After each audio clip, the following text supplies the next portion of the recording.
order. And I am going to ask Jackson to recite the Pledge of Allegiance for us. Jackson.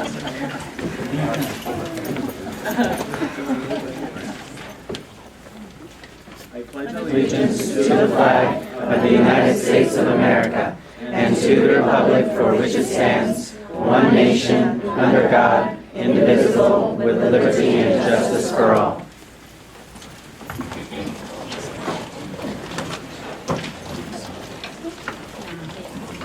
All right, I'd like to welcome everybody to the governing board meeting here at Creighton School District tonight. Go ahead and call roll and let the record show that Ms. Annette Sexton-Ruiz, Ms. Donna Young, Ms. Amy McSheffrey, myself are all here, and Carl Zaragoza is on the phone with us tonight, so he's here as well as Dr. Lewis and members of the cabinet.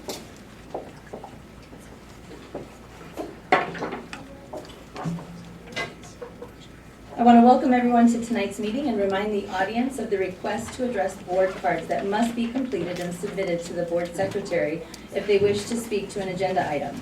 Board policy provides for 2 cards, white cards to be submitted in order to speak to an agenda item, and blue cards to be submitted in order to speak during public comments. Policy also states there is a 5-minute maximum time limit per speaker. Due to the open meeting law, board members are not allowed to address items that are not on the agenda. If you do not want to address the board but wish to give your comments in writing, you can do so on a goldenrod sheet, and all members will receive a copy. And that will take us to item 2A, approval of agenda.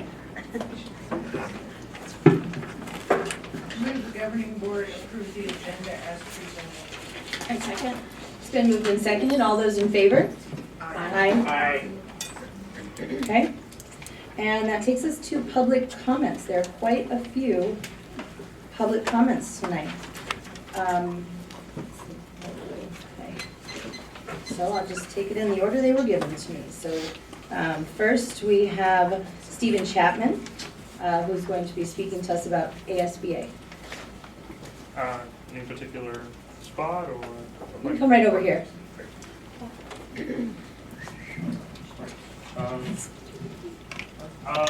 Good evening, President Castine, Governing Board, Dr. Lewis. My name is Stephen Chapman. I'm your County Co-Director for the Arizona School Board Association.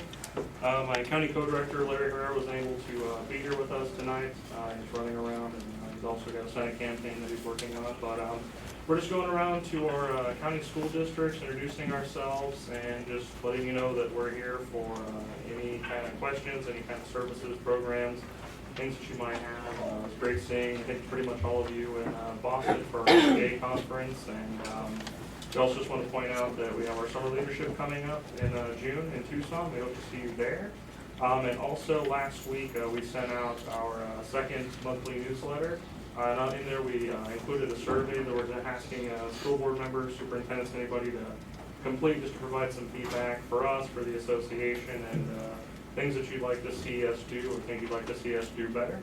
And with that, we're always available for questions and anything you might have. And we just also want to thank you for being school board members and serving your community. It's really important work, and we appreciate your partnership and your support. So thank you for your time tonight.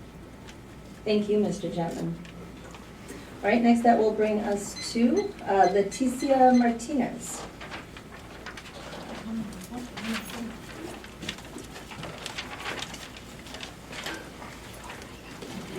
I'll be providing services of translation. Thank you.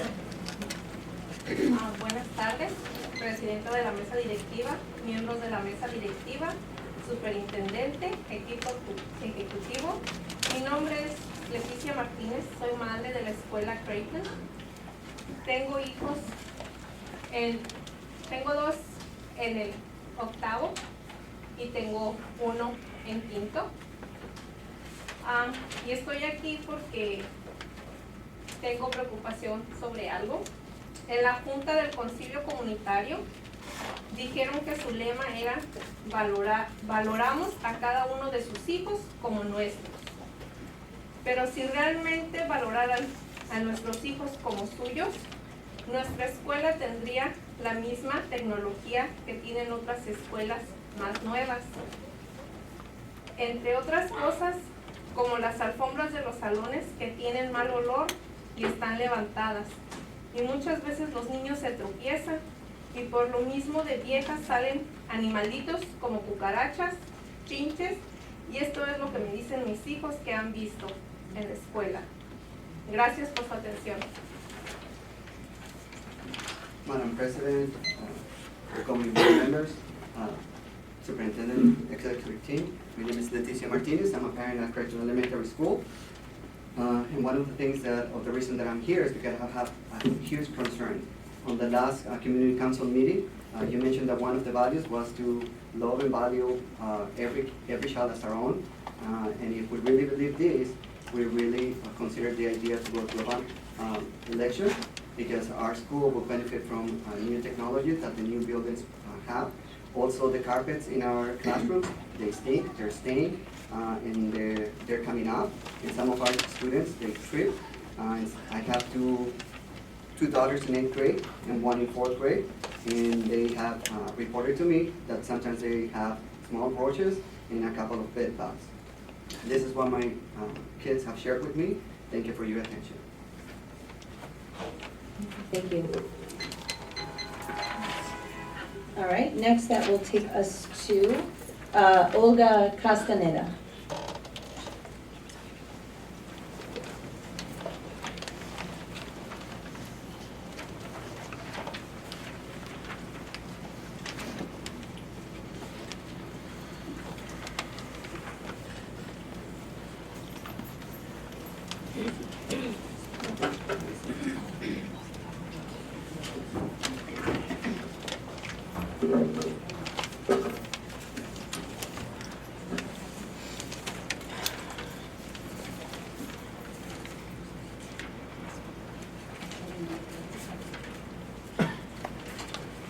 Hola, buenas tardes. Mi nombre es presidenta de la mesa directiva y miembro de la mesa directiva. Superintendente, equipo ejecutivo. Mi nombre es Olga, soy madre de la escuela Creighton. Tengo hijos en los grados tercero y cuarto. Y también tengo 2 nietos que van en el primer año. Mi preocupación es la tubería de los baños, que no está en buenas condiciones. Cuando los estudiantes entran a los baños, tienen un olor muy feo, y hay veces que los baños se tapan y los niños chiquitos se asustan y luego pierden tiempo de su clase, y esta escuela no la han arreglado nada.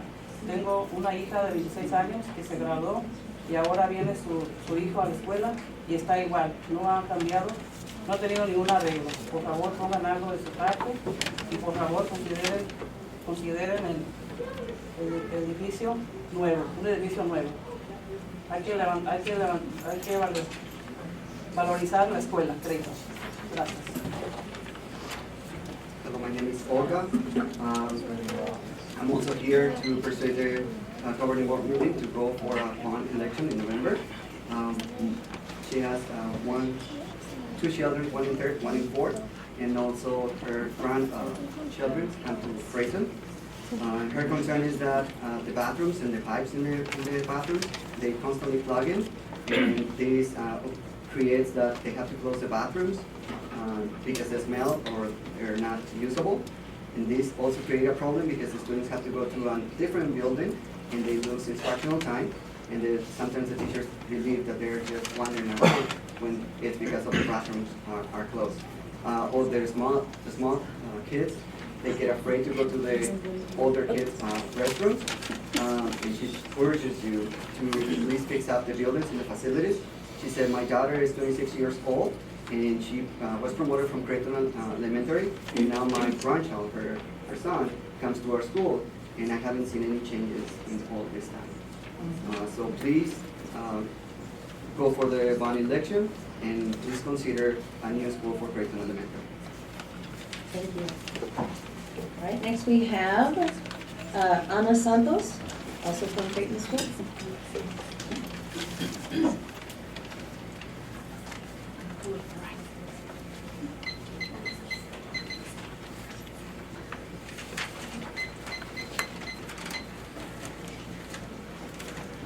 Presidenta de la mesa directiva, miembros de la mesa directiva, superintendente del equipo ejecutivo. Muy buenas tardes a todos. Mi nombre es Ana Santos. Soy mamá y abuela de niños de la escuela Creighton de quinto, tercero, cuarto y 2 de segundo. Vengo a pedirles en nombre de los padres de familia que por favor consideren que nuestra escuela tiene un derecho de antigüedad para construir la nueva, pues fue construida desde 1935, ya tiene más de 130 años de construida y no ha cambiado nada. Queremos que nos apoyen con su elección, por favor, para construir una nueva escuela, que sea la primera en construirse, pues nuestros niños se quejan de que los baños se tapan, que huelen feo, que las alfombras están muy viejas y huelen mal. No queremos que los niños sigan cambiándose para otras escuelas por el simple hecho de estar vieja a la escuela. Se van para otras más nuevas. Por eso le estamos pidiendo su apoyo. Muchas gracias y que Dios nos bendiga. My name is Ana Santos, and I'm here to also encourage you to go for the band election in November. I'm a mother and I'm a grandmother. I have been part of the Creighton Community School since 1995. I have grandchildren in 5th grade, 3rd grade, 4th, 2nd, 2 and 2nd. And today I am here on behalf of Creighton parents to ask you that our school hasn't changed in many, many years. Our buildings were built in 1935 and they're over 130 years old, and we would like your support with this election so we can build a new school for our children, because many of our families, they're going away to different communities where the facilities are better. The carpets, the drinking fountains, they're not working. We don't want our kids to go anywhere. Thank you for your attention, and God bless you. Thank you. All right, next we have Mariana Ramirez, also from Creighton School.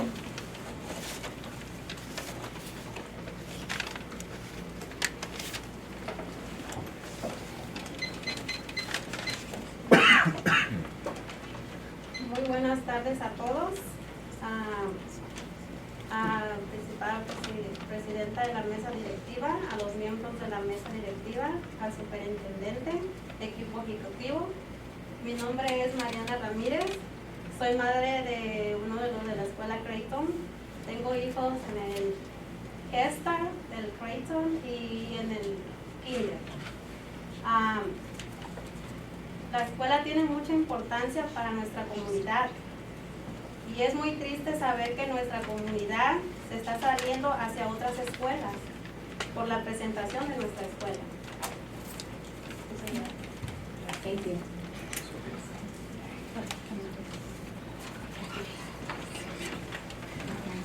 My name is Mariana, and I'm a mother of a Creighton school, and I'm here just to ask you again to approve the calling for a bond election in November 2016. Our school has a great presence in our community, and it's very important. It is very sad to know that our community is leaving our school to go into a better looking buildings. I would like to ask you to support us with a new facility. Thank you. Thank you. And then finally, we have Yasmeli Molina, also from Creighton School.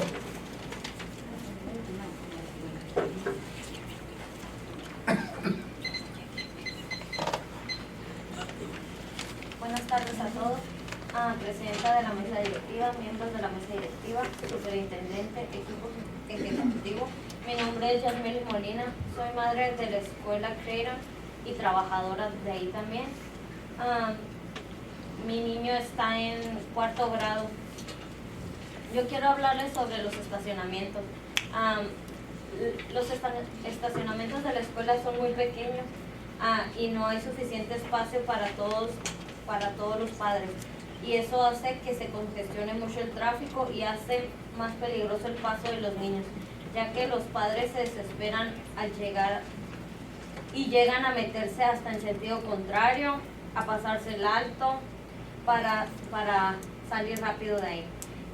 Y una remodelación o reconstrucción nos ayudaría a poder diseñar nuevas rutas para estar más seguros, ya que todos deseamos que nuestros hijos estén seguros. My name is Jasmine Molina. I'm a mother from Creighton Elementary. My son goes to 4th grade, and I'm also an employee at Creighton Elementary. These are crossing that. Today I would like to talk to you about the parking flood in our school. It is too small, and there's not enough parking spaces for all of the parents. This makes the traffic to congest, and it's unsafe and very dangerous for the kids to be picked up and cross. This also creates that the parents feel frustrated and desperate, and they wanted to get in and out as quickly as possible, not respecting the stop signs or the speed limits. A new building in a new facility will give us the opportunity to redesign a better parking lot that is safer with better routes for all of our students. Thank you. Thank you. All right, that takes us to item 4A, the superintendent report. Well, good evening, members of the board. How nice to see such a great community turnout.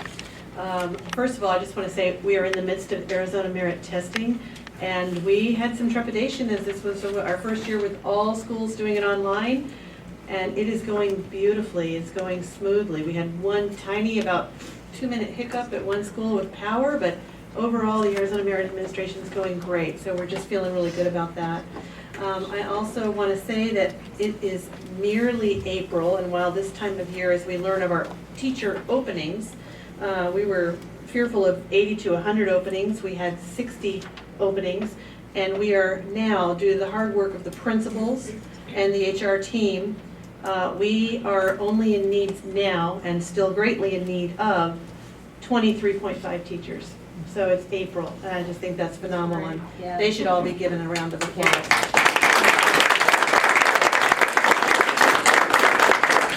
There were 2 schools in the state of Arizona who received an APS grant, and we are one of the districts who gets to choose a school to be a part of this grant, which is going to give us a free energy audit and free energy efficiency services. So we're very excited to have that, and you'll hear more about that more formally later once we get the move on which school and what we're going to be doing with them. And that's my report for the superintendent. Thank you, Dr. Lewis. All right, next that brings us to governing board reports. And I'd like to point out to governing board members that if you notice, there are 2 places. So if it's related to NSBA, save it for the next agenda item. So Ms. Annette Sexton Ruiz, do you have anything to share? I'll save it to Donna? I know we can't comment on the context of public comments, but I would like to thank the people who talked. This is what we want. This is what we have asked for, community input. We need to know what the community wants. And so I thank you all, and I thank you for the translation also. May I translate for you? Sure. La señora Dana Young quiere dar la gracia a todas las personas que han venido a presentar, a hacer comentarios a nosotros, y estamos muy agradecidos por ustedes que habían venido esta noche, y muchas gracias por sus comentarios. Was that everything? Yes. Okay. Oh, that's right, Carl's here. Carl, is there anything that you would like to report that's not NSBA related?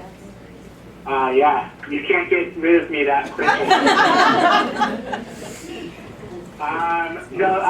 You all, governing board members, I had Hilda share a link from NALEO. I had recently attended a governance training, it's not a policy conference, but they did have some tips on governance practices. I think we're probably doing many of them already, but just wanted to make sure that you looked in your email so that you would have additional resources that I brought back from NALEO. All right. And Ms. McSheffrey? I had the privilege of joining Dr. Lewis at Loma Linda this week when the governor visited, and so thank you for everyone who does such a great job at Loma Linda, so that he felt he had to go there, as he said, I mean, to see what was happening.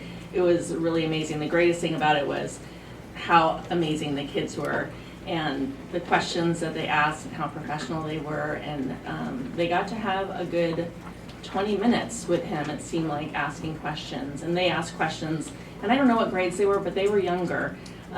They were asking, what advice would you give me if I wanted to run for governor? What would I need to do? They were shocked and thrilled that he owned Cold Stone Creamery. And so they were wondering what skills they needed to work there.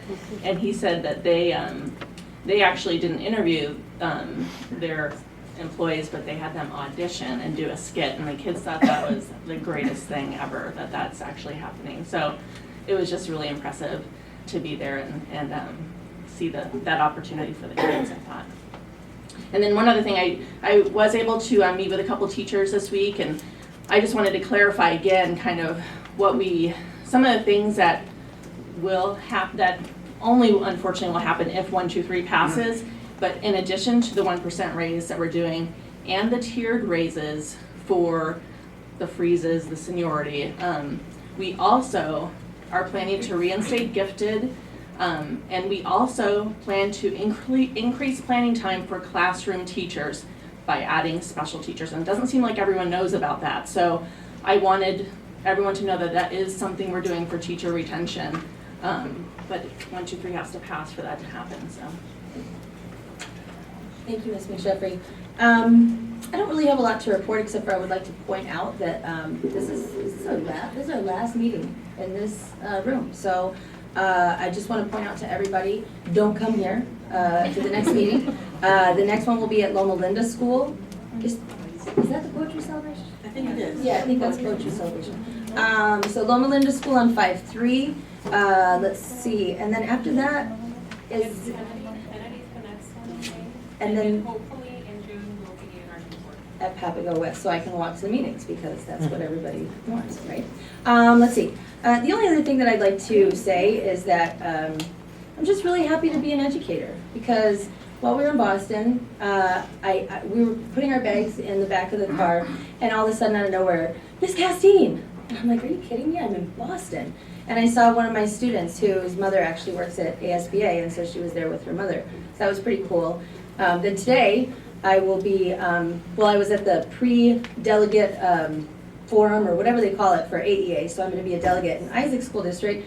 And as I'm walking to that meeting, there's a bus full of kids from my school at Isaac Middle School, and they're like, Miss Castine! And so again, it's like no matter where I go, and then there's Jackson in the back of the room. I just have to, my report today is that I think it's really a gift to be an educator, and I'm super happy to be a teacher. So let's move on to the NSBA report. So Ms. Sexton Ruiz, would you like to go ahead and start us off on that? Yes, I would.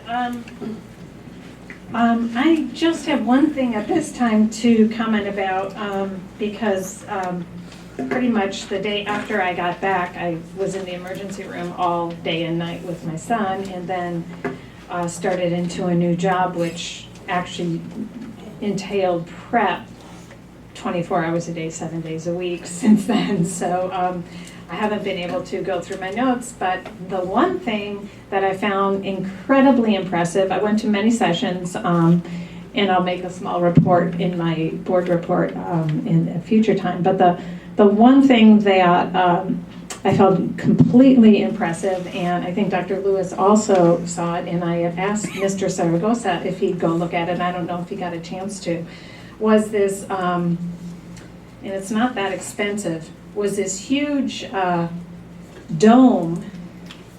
Here's a picture of it. I don't know if anyone could see it. A huge dome in. Carl said he can't. Sorry, Carl. You were supposed to go see it.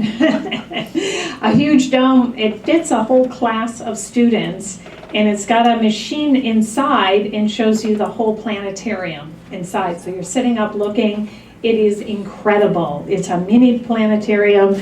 Not only does it show planetarium stuff, I mean, we zoomed out of the Milky Way and then zoomed back in. I mentioned Europa, which is a moon, Venus, I think, that has ice on it. So she was able to, oh, let's go check it out. Zoom, we went into it.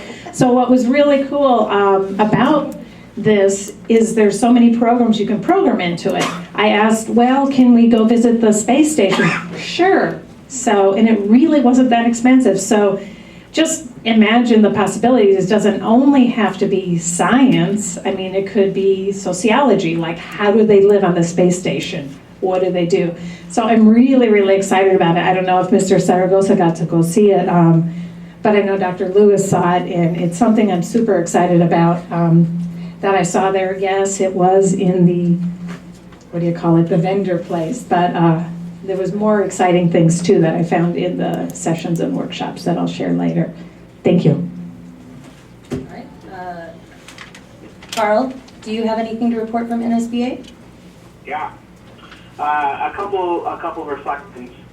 I thought it was an excellent opportunity to bond more closely with the governing board and with other school board members from across the country. I found the time that we were able to spend together in a different context, but still, within the same realm of schools and the crises that we face nationwide was excellent. So I do want to say thank you all for sharing that space with me. I did enjoy it. Number two, I think I've seen a shift a little in the offerings of the types of sessions that they had. I thought that some of the sessions that I went to were good. I thought some of them were kind of bad. I don't think that there was anything there that we can't or haven't received better in Arizona in a context that makes sense. So I just want us to keep that in mind. And in fact, one of the things I think we should consider is that if we are going to participate, not just at the National School Board Association, but even the Arizona School Board Association, I think we need to step it up and be leaders in this space. I know the reason why in these spaces we're starting to see more sessions on equity and the challenges that our students face is because school board members like us bring that. And I feel that our presence and leadership is needed and wanted, and I'd love for us to step it up and play that role a little more aggressively. Thank you, Carl. Ms. Young? I found I enjoyed it. Even at sessions where I was bored, you can still learn something no matter where you go. I'm not going to bore everyone here and go through everything I went to. Some of the breakout sessions I did enjoy. I don't know how I did it, but going through the vendors area, I stopped at this one and they gave me a book.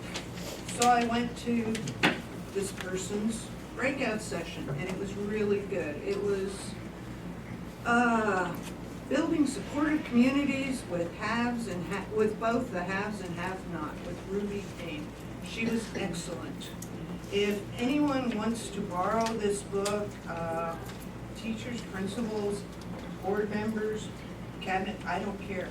But she was excellent, and I did get another, she did have a handout, Disrupting Poverty, and I got a couple of those if anyone want to borrow. But she was very awe-inspiring. You wanted to jump out there and get to work as soon as her session was done.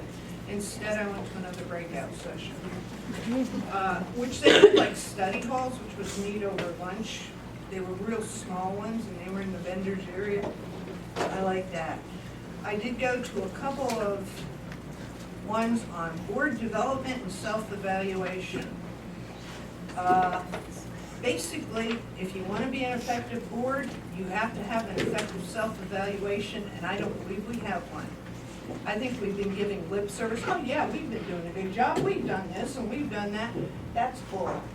We need a written self-evaluation that doesn't, what we have done, what we're going to do, what our goals are.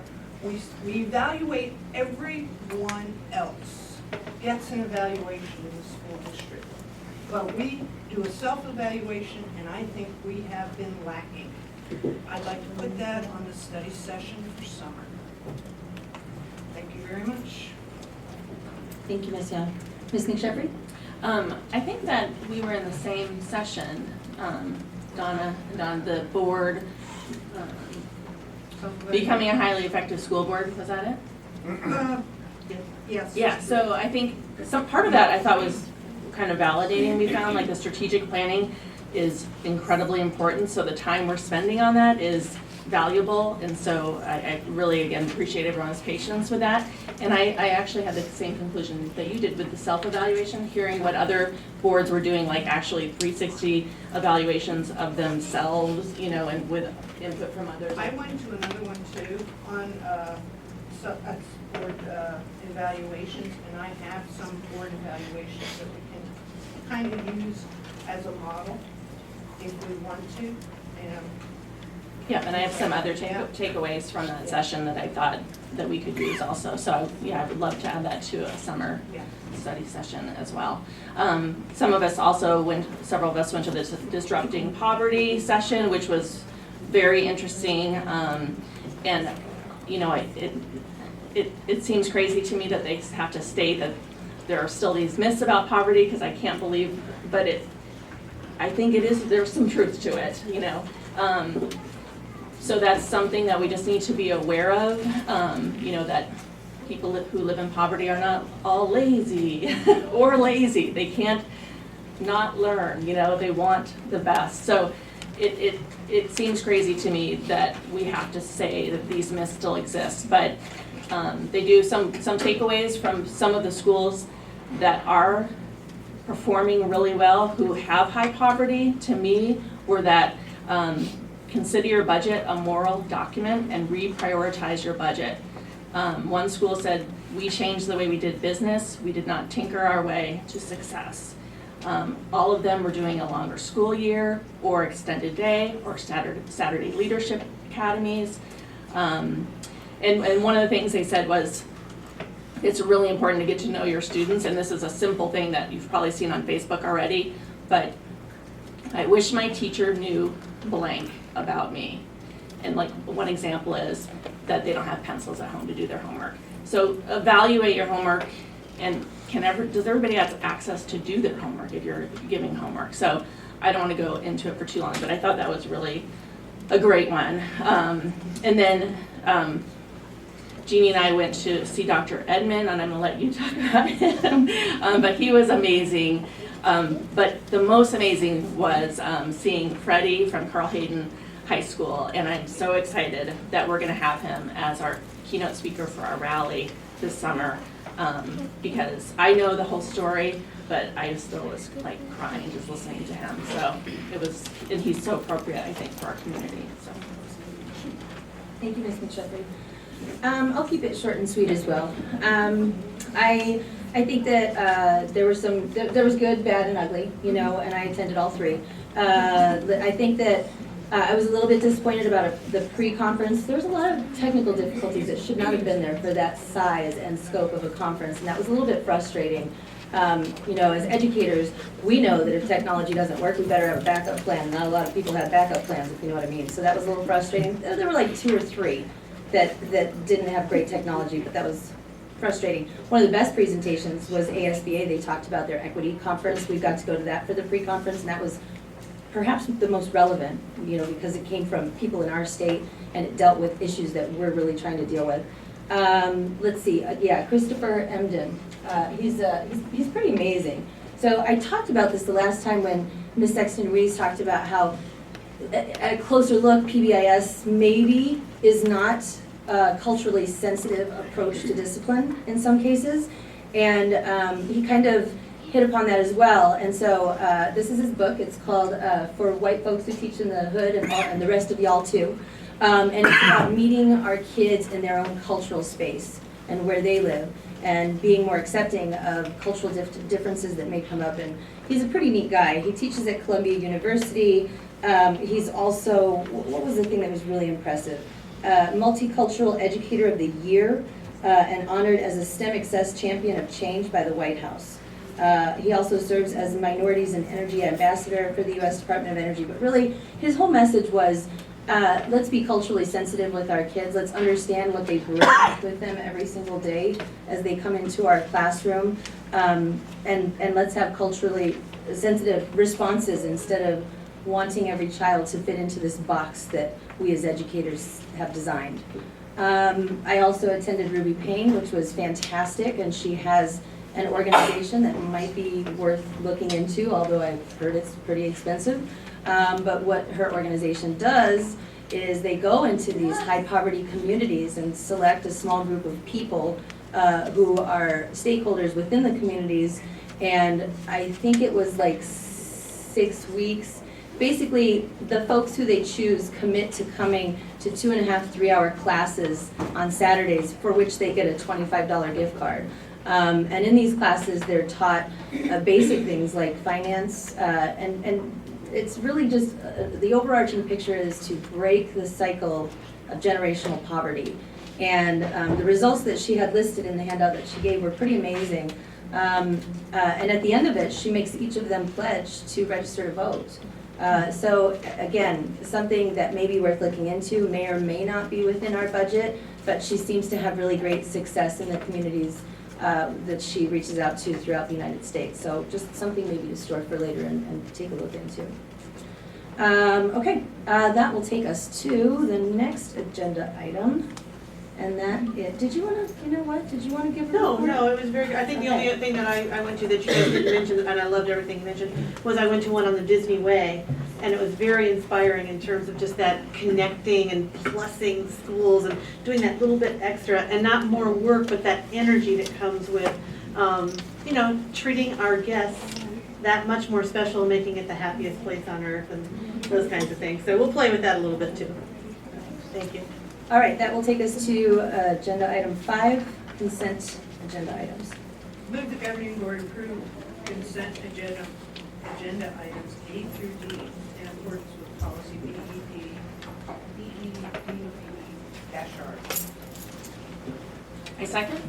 It's been moved and seconded. All those in favor say aye. Aye. Aye. Okay.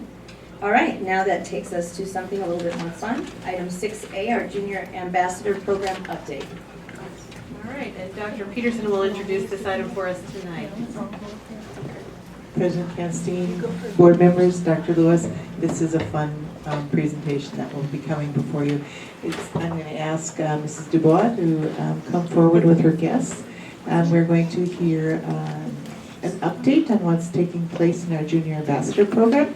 And we have the honor of having Mrs. Dubois and several of our liaisons, as well as some of our past participants. So this is fun and enjoy, and let's hear what's going on with Junior Ambassador.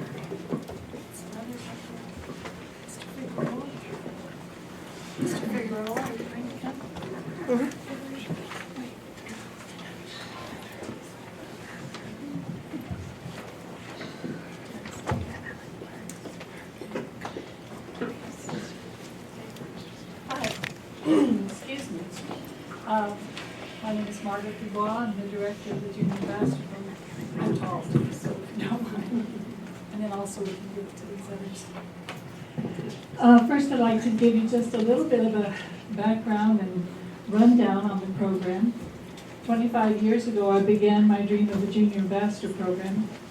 I was so fortunate to have my ideas supported by terrific school boards and supported administrative staffs and teachers. So we have since then made some nice accomplishments. I'm sorry, I think it's the allergies, my throat is just so dry.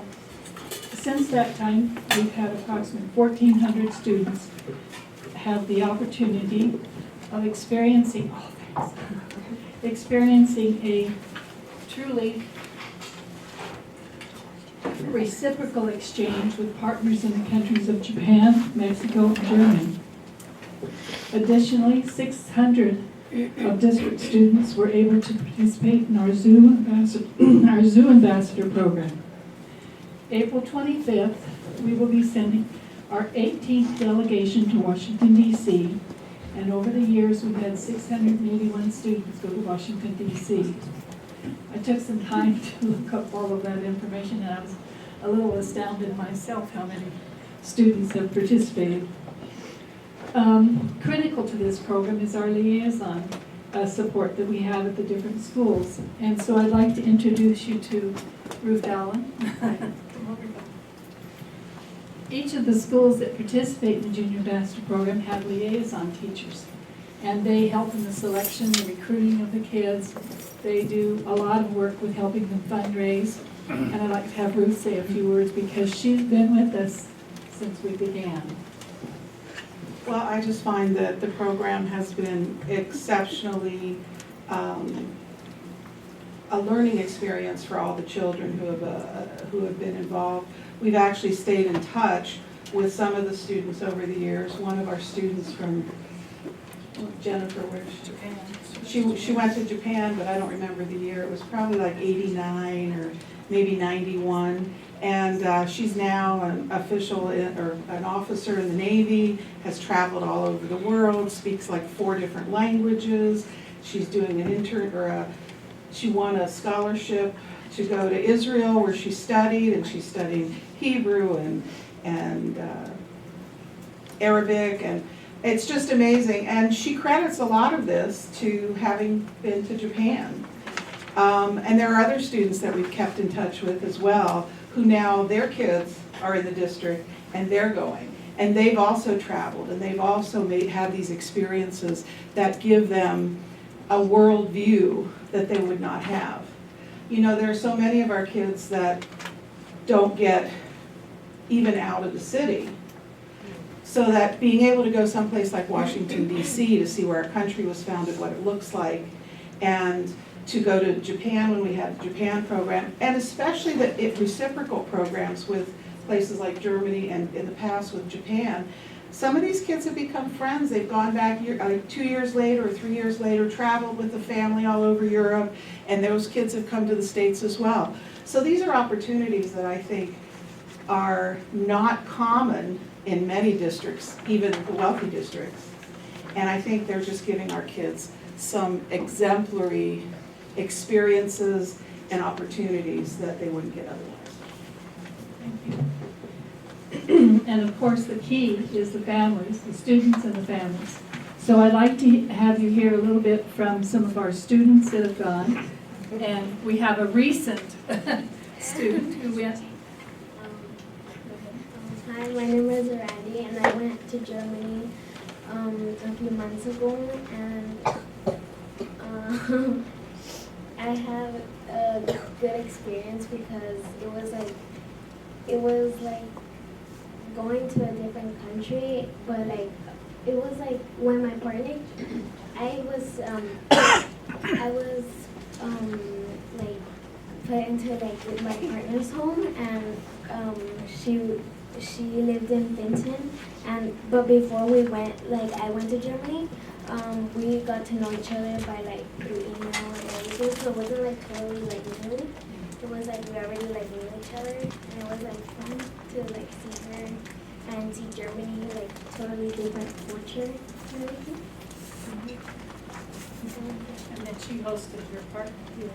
Yeah, we hosted my partner here, and we went to like the Grand Canyon, Flagstaff, Sedona, and she had like a good time too, seeing all these places for her too. It was like a different environment that she was like happy to see, and yeah. And I still keep in touch with her like through emails and yeah. Hi, I'm Jackson, and I went in September of 2012, a long time ago.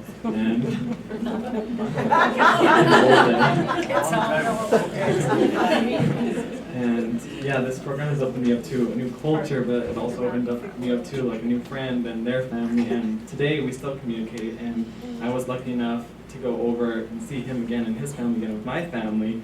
and they came over too again, and so our families got to meet a couple of times, you know. And it also helped me learn more about tax credits and of course raising money and communicating. I think that's a very essential skill later in life too. Did you go to your grandmother's ladies group? Yeah, I spoke in front of one of my grandmother's groups, and that's how I helped raise money. That's great. We've had very creative ways of raising money. One father had worked at a pizza parlor at some time, and so he lived in an apartment complex, and every Friday he made pizza for the whole complex, and they bought pizzas from him, so he raised his money that way. It's amazing what you can come up with when you try. I would like now some of the dads, I guess, up here. You want to speak? Yes. Hello, I try to speak my English. It's not perfect, so I am the parent to Erandi Figueroa. I have 4 students across to the Loma Linda Elementary School. So I thank you very much to the support the program Junior Ambassador. We need support more because it's very important. My first son graduation by the Loma Linda is Hipólito Figueroa. Come on up here, Drew. He has 4 children, and all 4 of them have been junior ambassadors. And the first one to go was Hipólito, right? Yes. To Japan. To Germany. Oh, Germany. Yeah, okay. Germany. And then? To Germany. We all went to All Germany. went to Germany? Except my brother went to Mexico. Oh, Danny went to Mexico. Yeah. I got another son, they is today now in the school. So I talked to Danny, they coming today, they had class today, so they say sorry. So this is my family, Germany. Danny is not coming, they go to Mexico. So my objective when I support for this program is because I support for go to the university. All the graduation by the ASU, Itzima go to the ASU, Danny go to the ASU too. So I support for the last one for the Loma Linda, for go to the ASU. So it's because I want to support this program. Thank you very much.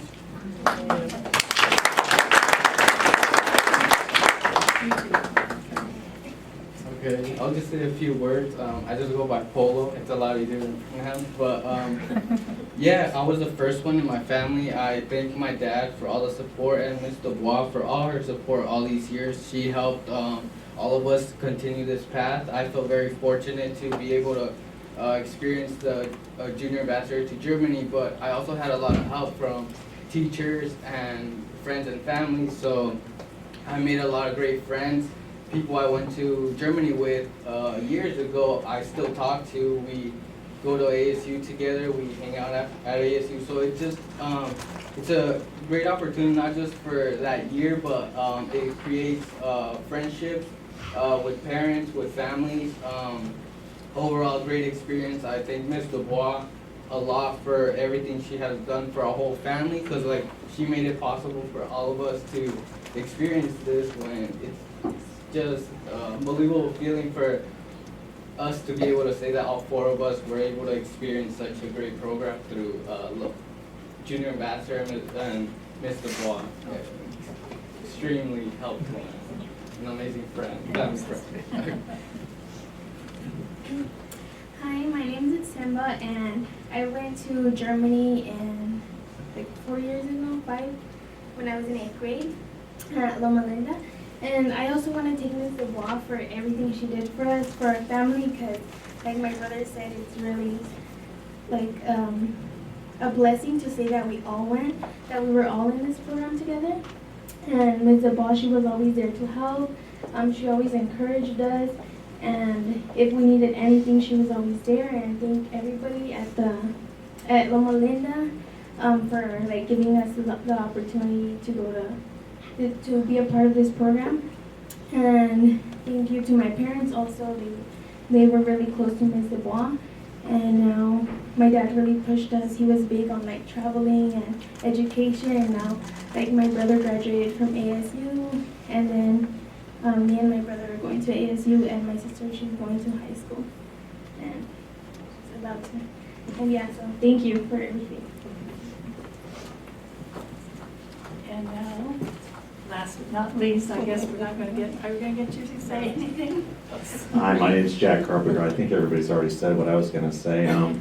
But I've also had 2 children be part of the program, and I was also a teacher at Loma Linda School for 15 years. So I got to see so many kids, like these guys here, come back as different people. The maturity, the worldview that they now have. This truly is an exemplary program for Creighton School District. I'm a high school teacher now. I tell them about what my kids did as 8th graders. They go, what? They got to do that? Are you serious? I believe this should be something that, we have to sell our schools now. It's competitive. This should be a sales point for Creighton School District. And without Margaret, it wouldn't be possible. So I can't say enough good things about, I'm also a history teacher and geography teacher. There's nothing more important than going to see something in person. We all know that. And to have that opportunity at Creighton School District is fabulous. I think the community connections that are formed are so deep and so far-reaching, and I'm going to the wedding of Jennifer in November. So she was in the program that they were just mentioning, who's been in Israel studying. So she speaks Russian now and Hebrew and a little bit of Japanese. And her partner from Japan has already been to visit her in Israel. So that just tells you how these connections stay for a long time. And then the Carpenters have really had a wonderful experience of being able to go to to Germany and stay with the family that their children stayed with.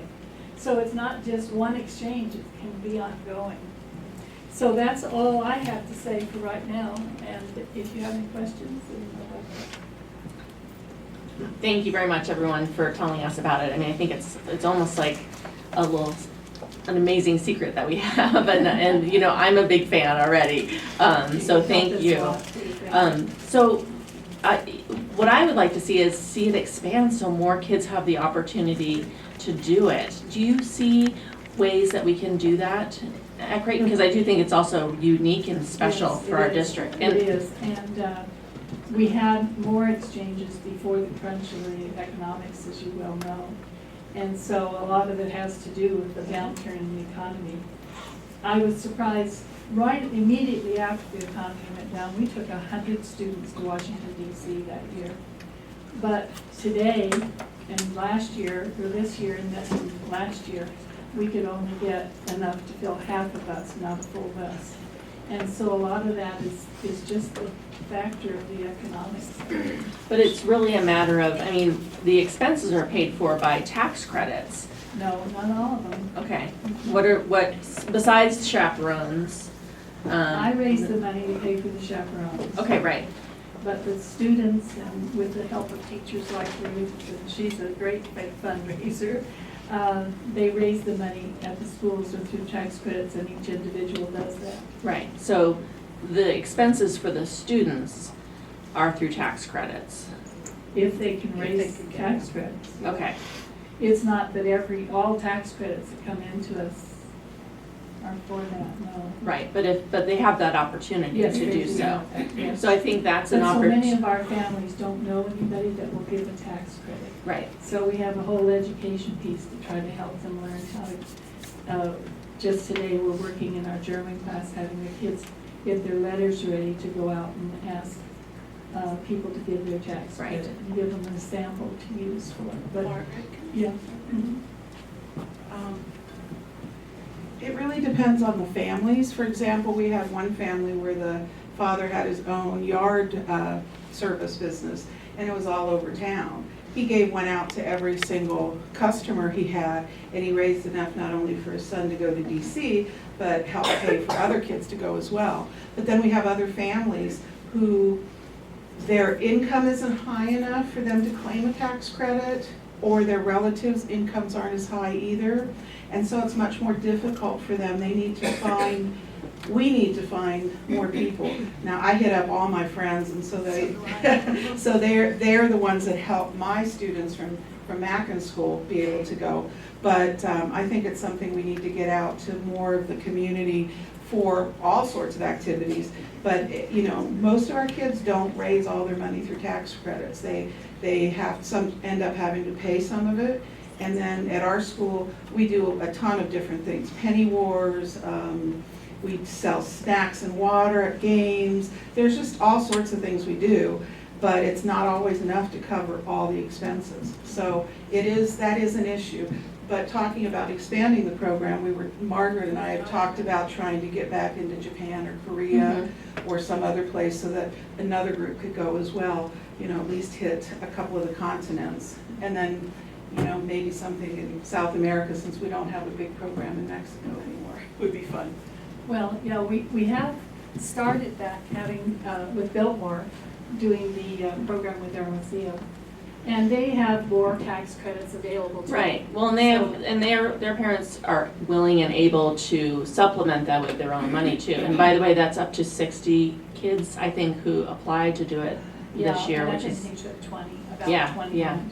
It's been about 20 every year that have gone down there in the field. So it's, we used to get money from the school district budget to run the junior master program. And now I am lucky that I get, fortunately, still some help with substitutes for the teachers that go. But all the teacher expenses, I raise the money from my friends and family. Right, which is amazing and great, yes, Yeah. so thank you for that, We gather in tax credits that way. I used to be able to give out scholarships from the money I raised because I wasn't spending it paying for the staff and all that sort of thing. I also have to pay the teacher that teaches the after-school class.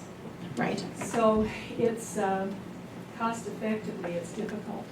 The biggest problem we've had is finding another school in Asia that we have a school-to-school relationship. When we lost our program in Kasakaki, it was because they made them merge with other towns, and then the 3 towns didn't agree for us to do that. And Donna went with us to our first in Kikagawa. It was a wonderful exchange, but the gal that ran that one was not really up to doing it on a continuous basis, and she didn't have a real tie-in with the school. And when you have a tie-in with the school, then you've got the teachers at the school and the their hierarchy working on putting together the logistics of it. And otherwise, you've got parents and volunteers trying to do it. So we were in the end ending up with we weren't even getting 12 kids that could raise the money to go to Japan. And then they would come over with 3 or 4, so we wouldn't even have a reciprocal exchange. They just never got the idea of the reciprocal part of it, so that was unfortunate. It doesn't mean that we're not going to go into better times and be able to look at other resources, but that's sort of where we are right now. Okay. And I know, we are all fighting for the same tax credit money, that's the problem.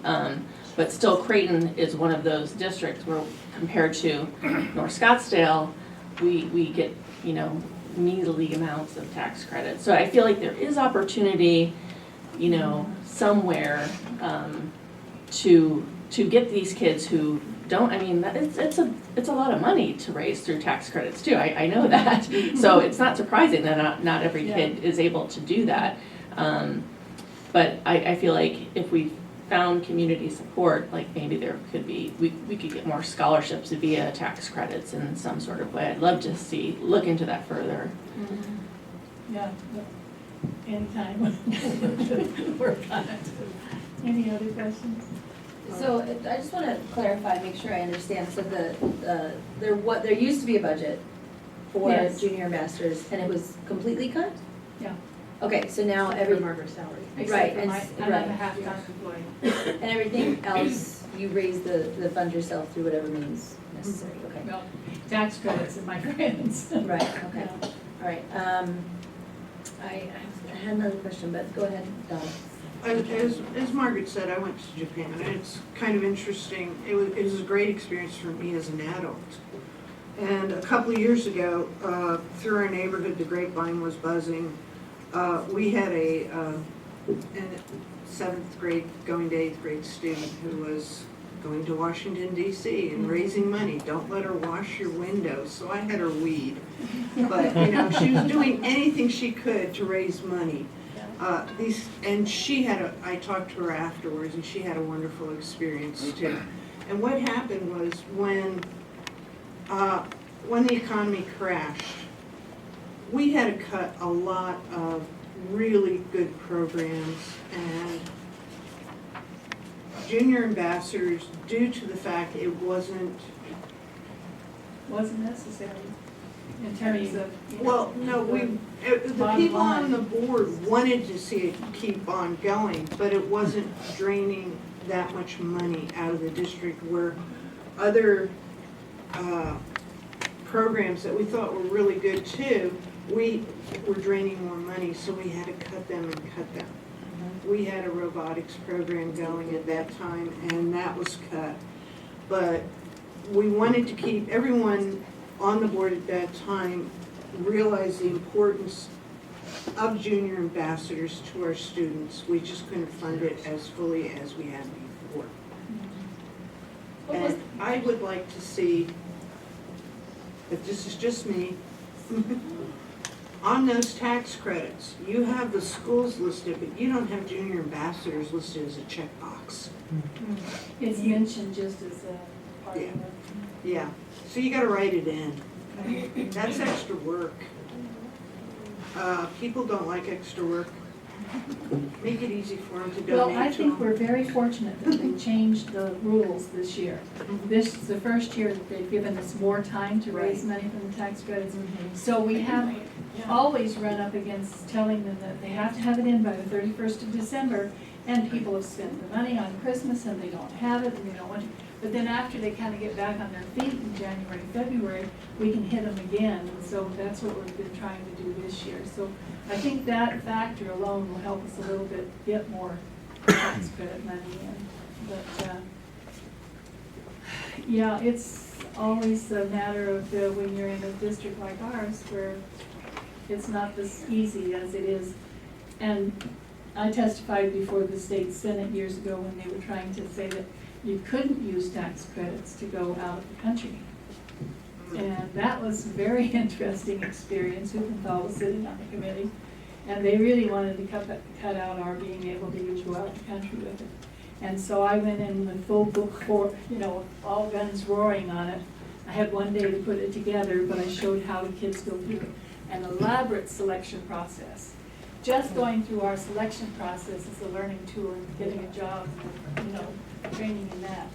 Then they actually, saw that we were doing classes after school for these programs, where others might have been sort of lip service, doing something, but taking kids that were in a class for French going off on a trip.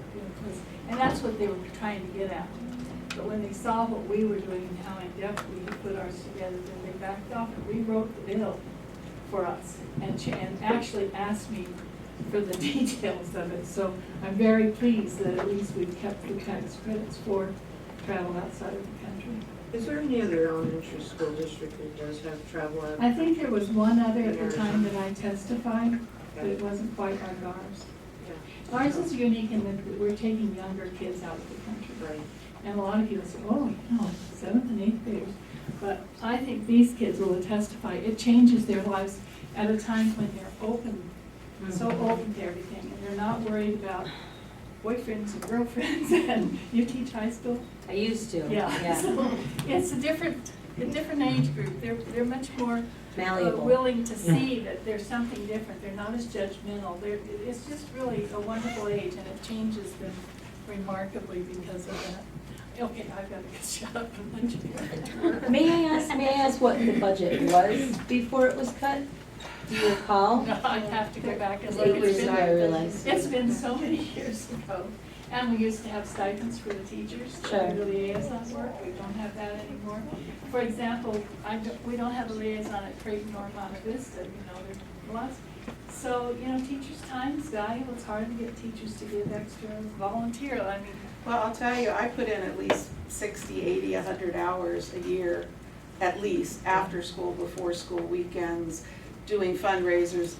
That's the minimum. And I don't travel every year, so I don't get any of the perks. I get the perks of seeing the kids come back, but it's like, hundreds of hours go into doing the fundraising.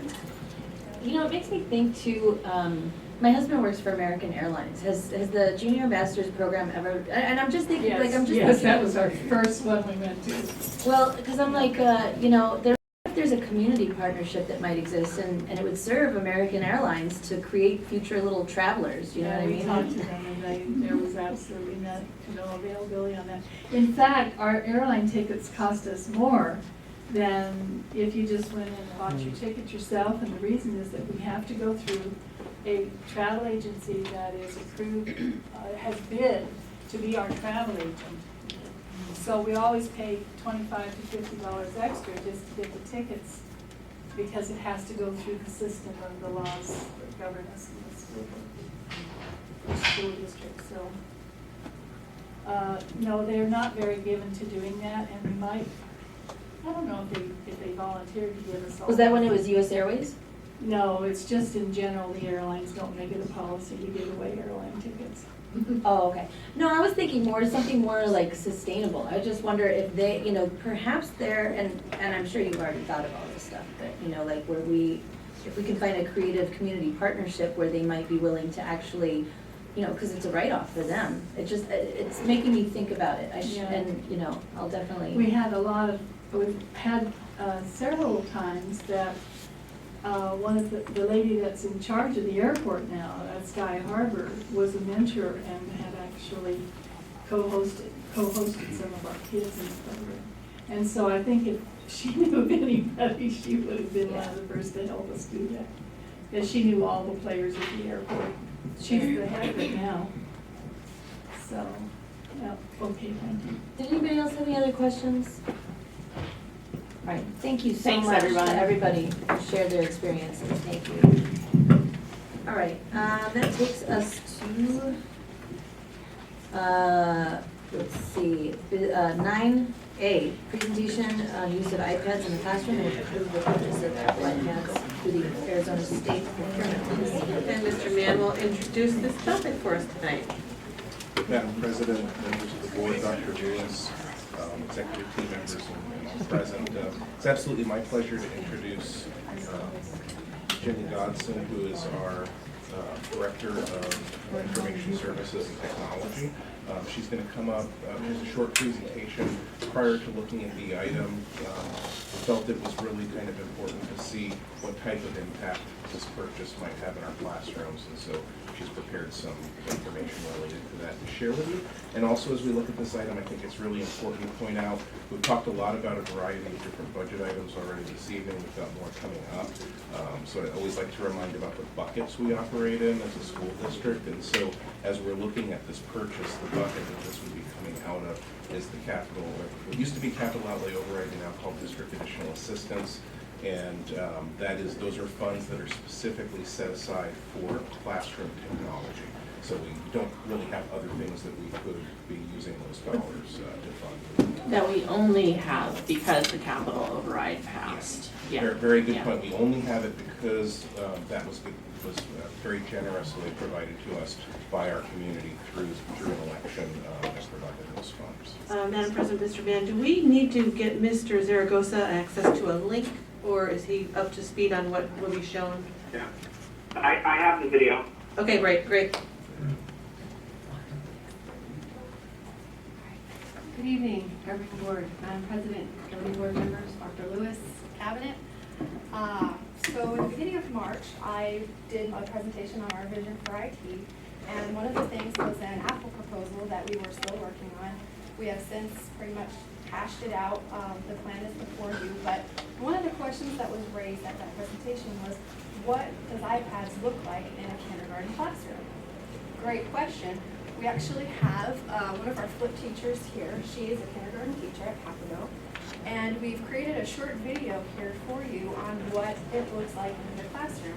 So I'm going to show you the video, and then if you have questions, she brought two of her students here. You guys can address Ms. Larson and her students, and then I can go over the proposal that's put before you, and then we'll ask for approval.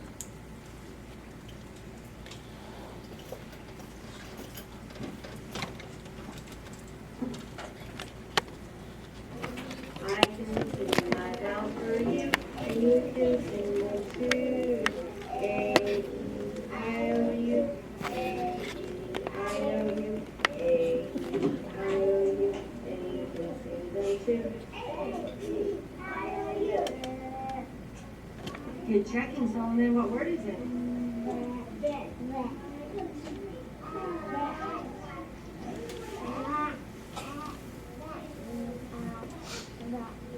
Good job sounding it out.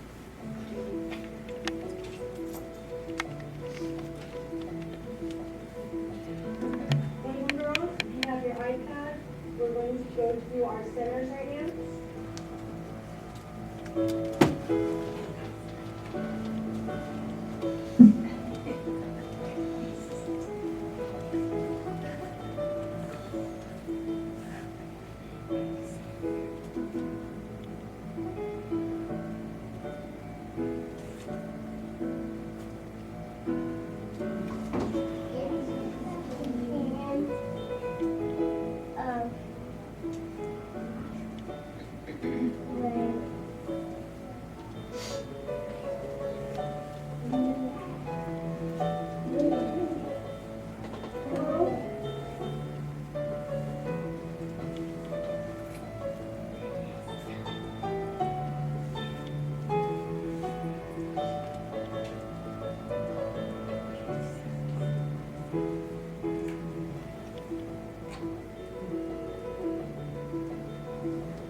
If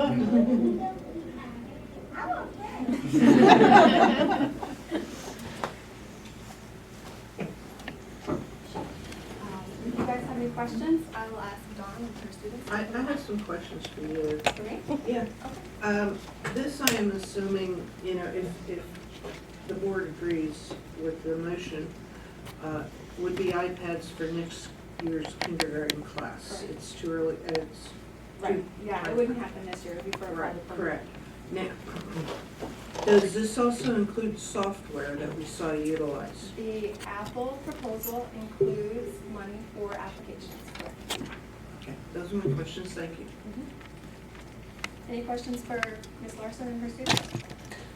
I have a question. I really should have pulled it before.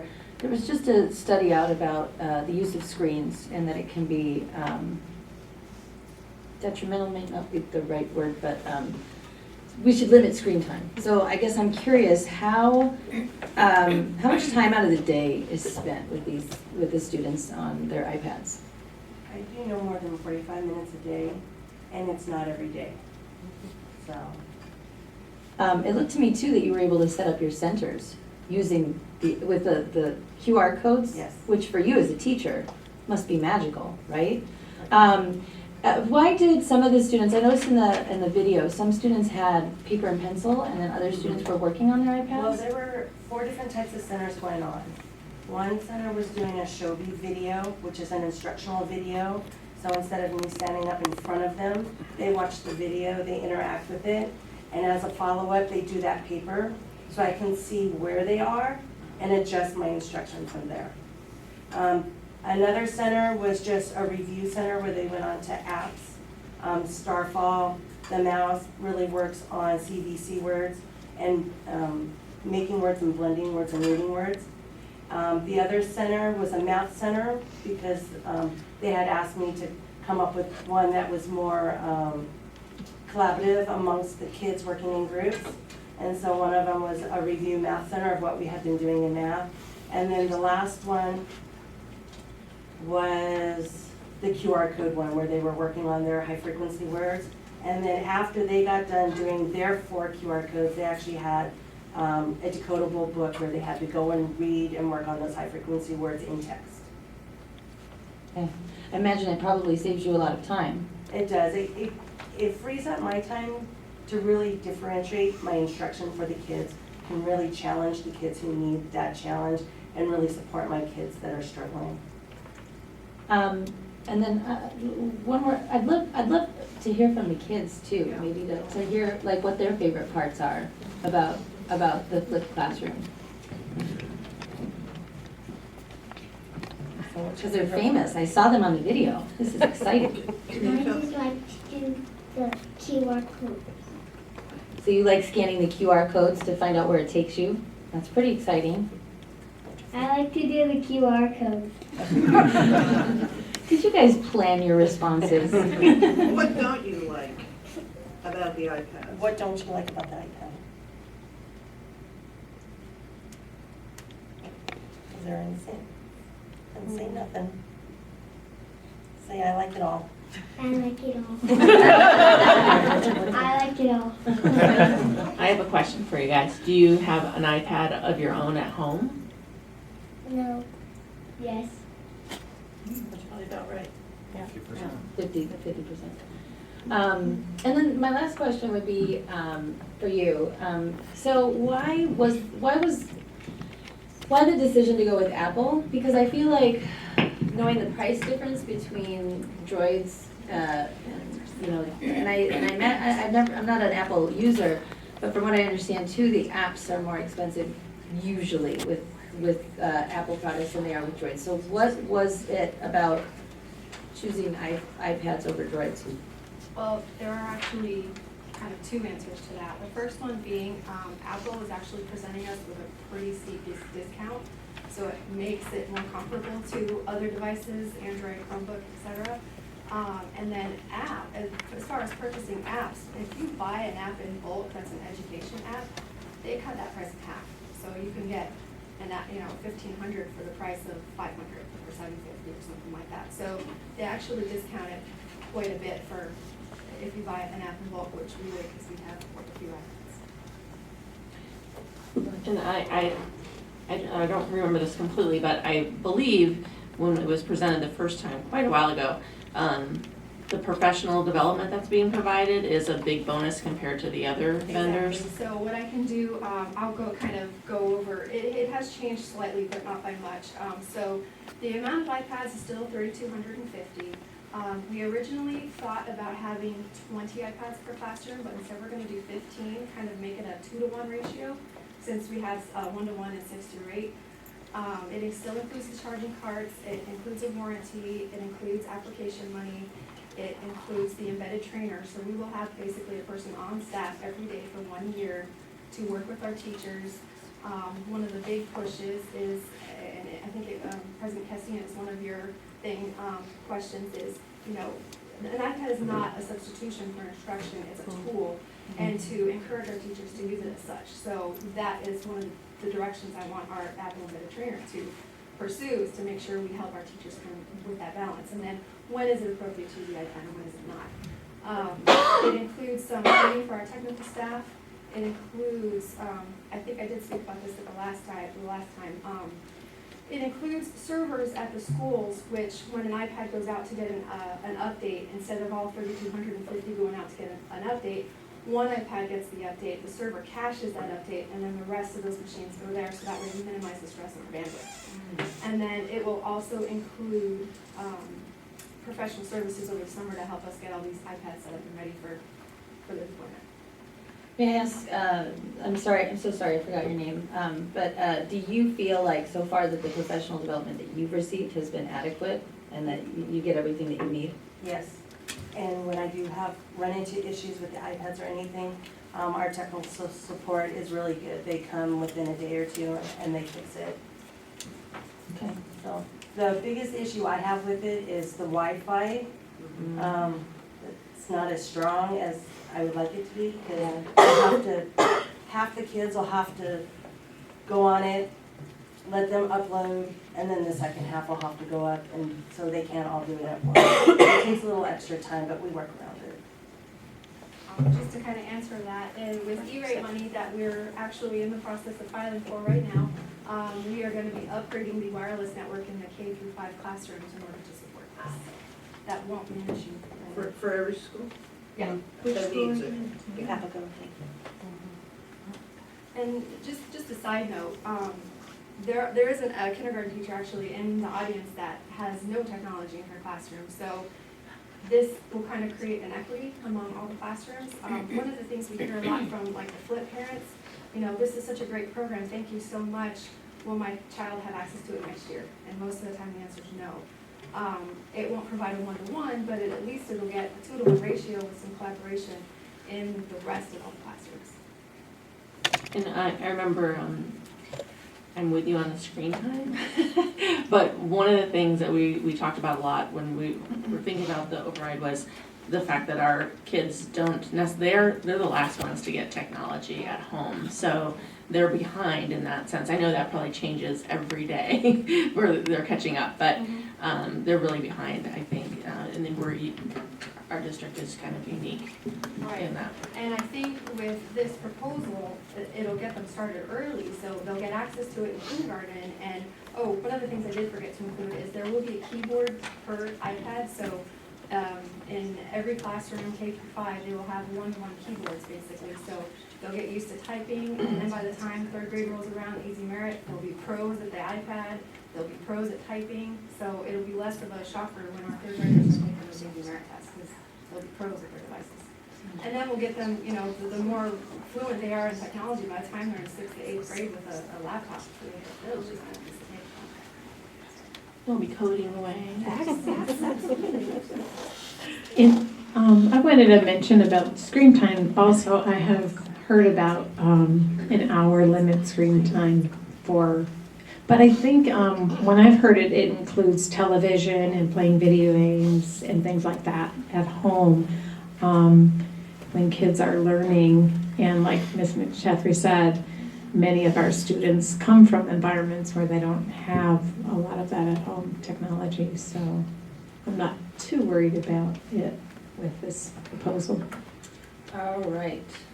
Did anybody else, okay, so let's go ahead and, let's go ahead and, is there a motion? It is recommended that the governing board approve the purchase of Apple iPads. The line above, right? The line above it, yeah, above the public content part? No. Oh, yeah, that's the other page. I'm sorry. I'm not looking at it.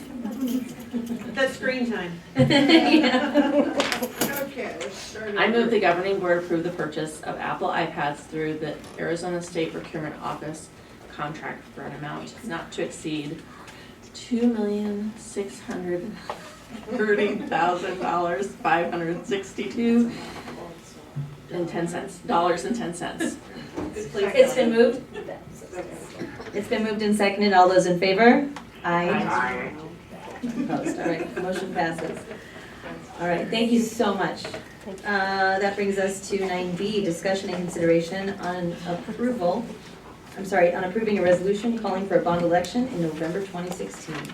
The staff has been hard at work at trying to bring to you information regarding bond capacity. They've worked with our attorneys, they've worked with our managers of the bond at is it RBC? Did I say that right? In fact, we went to an excellent training this morning on how bond capacities, et cetera, are determined. And we've looked at the pretty desperate facility needs of the district. So Mr. Mann will be bringing to you a recommendation that the board consider a resolution for calling for an election. Mr. Mann?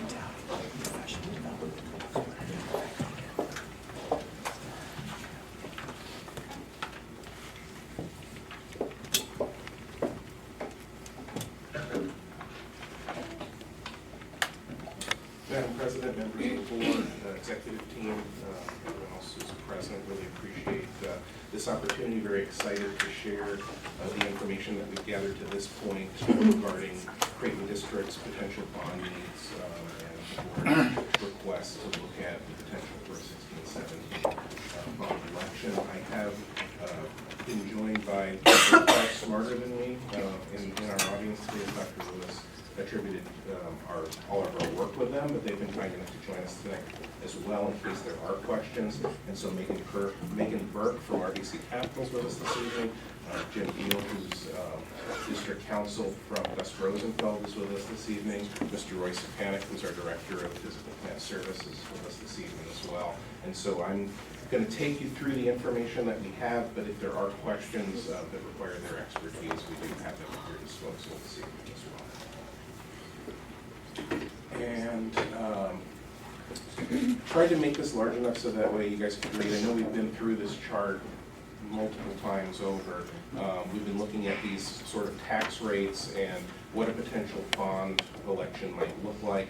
We haven't really changed the numbers from the previous times that we've gone through this, because as we've talked about potential bond size and what's the appropriate amount to work with, what we found is really the desire of the board has been heard to try to keep the tax rate as level as possible, not create tax increases for our voters. And so this one's a little more difficult to see, but where we really need to follow it over to is this next one, because the final column here shows that total tax rate. And what we're looking at is that our current year tax rate is at $3.61. We'd look to try to keep that tax rate level. The models that we did to get to the 85 million number that we worked with, you'll notice there's a number of $3.65 there, but as we work with RBC Capital, there is some flexibility in how you work with those numbers in order to end up at a place where we can honor the desire to keep that tax rate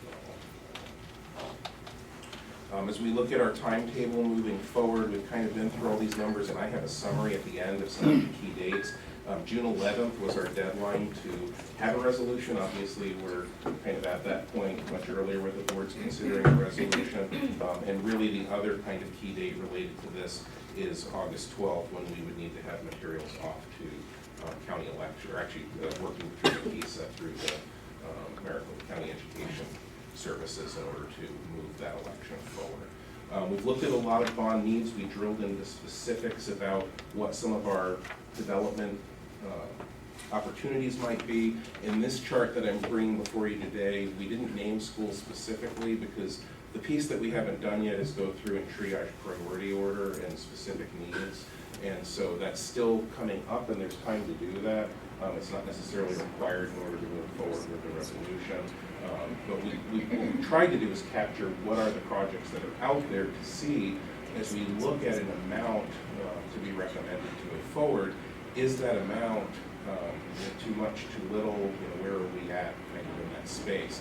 And so as we look at this chart, what we'll see is the new construction projects that have been brought forward, which included 3 schools for rebuild, possibly some additional gyms and classrooms at Biltmore.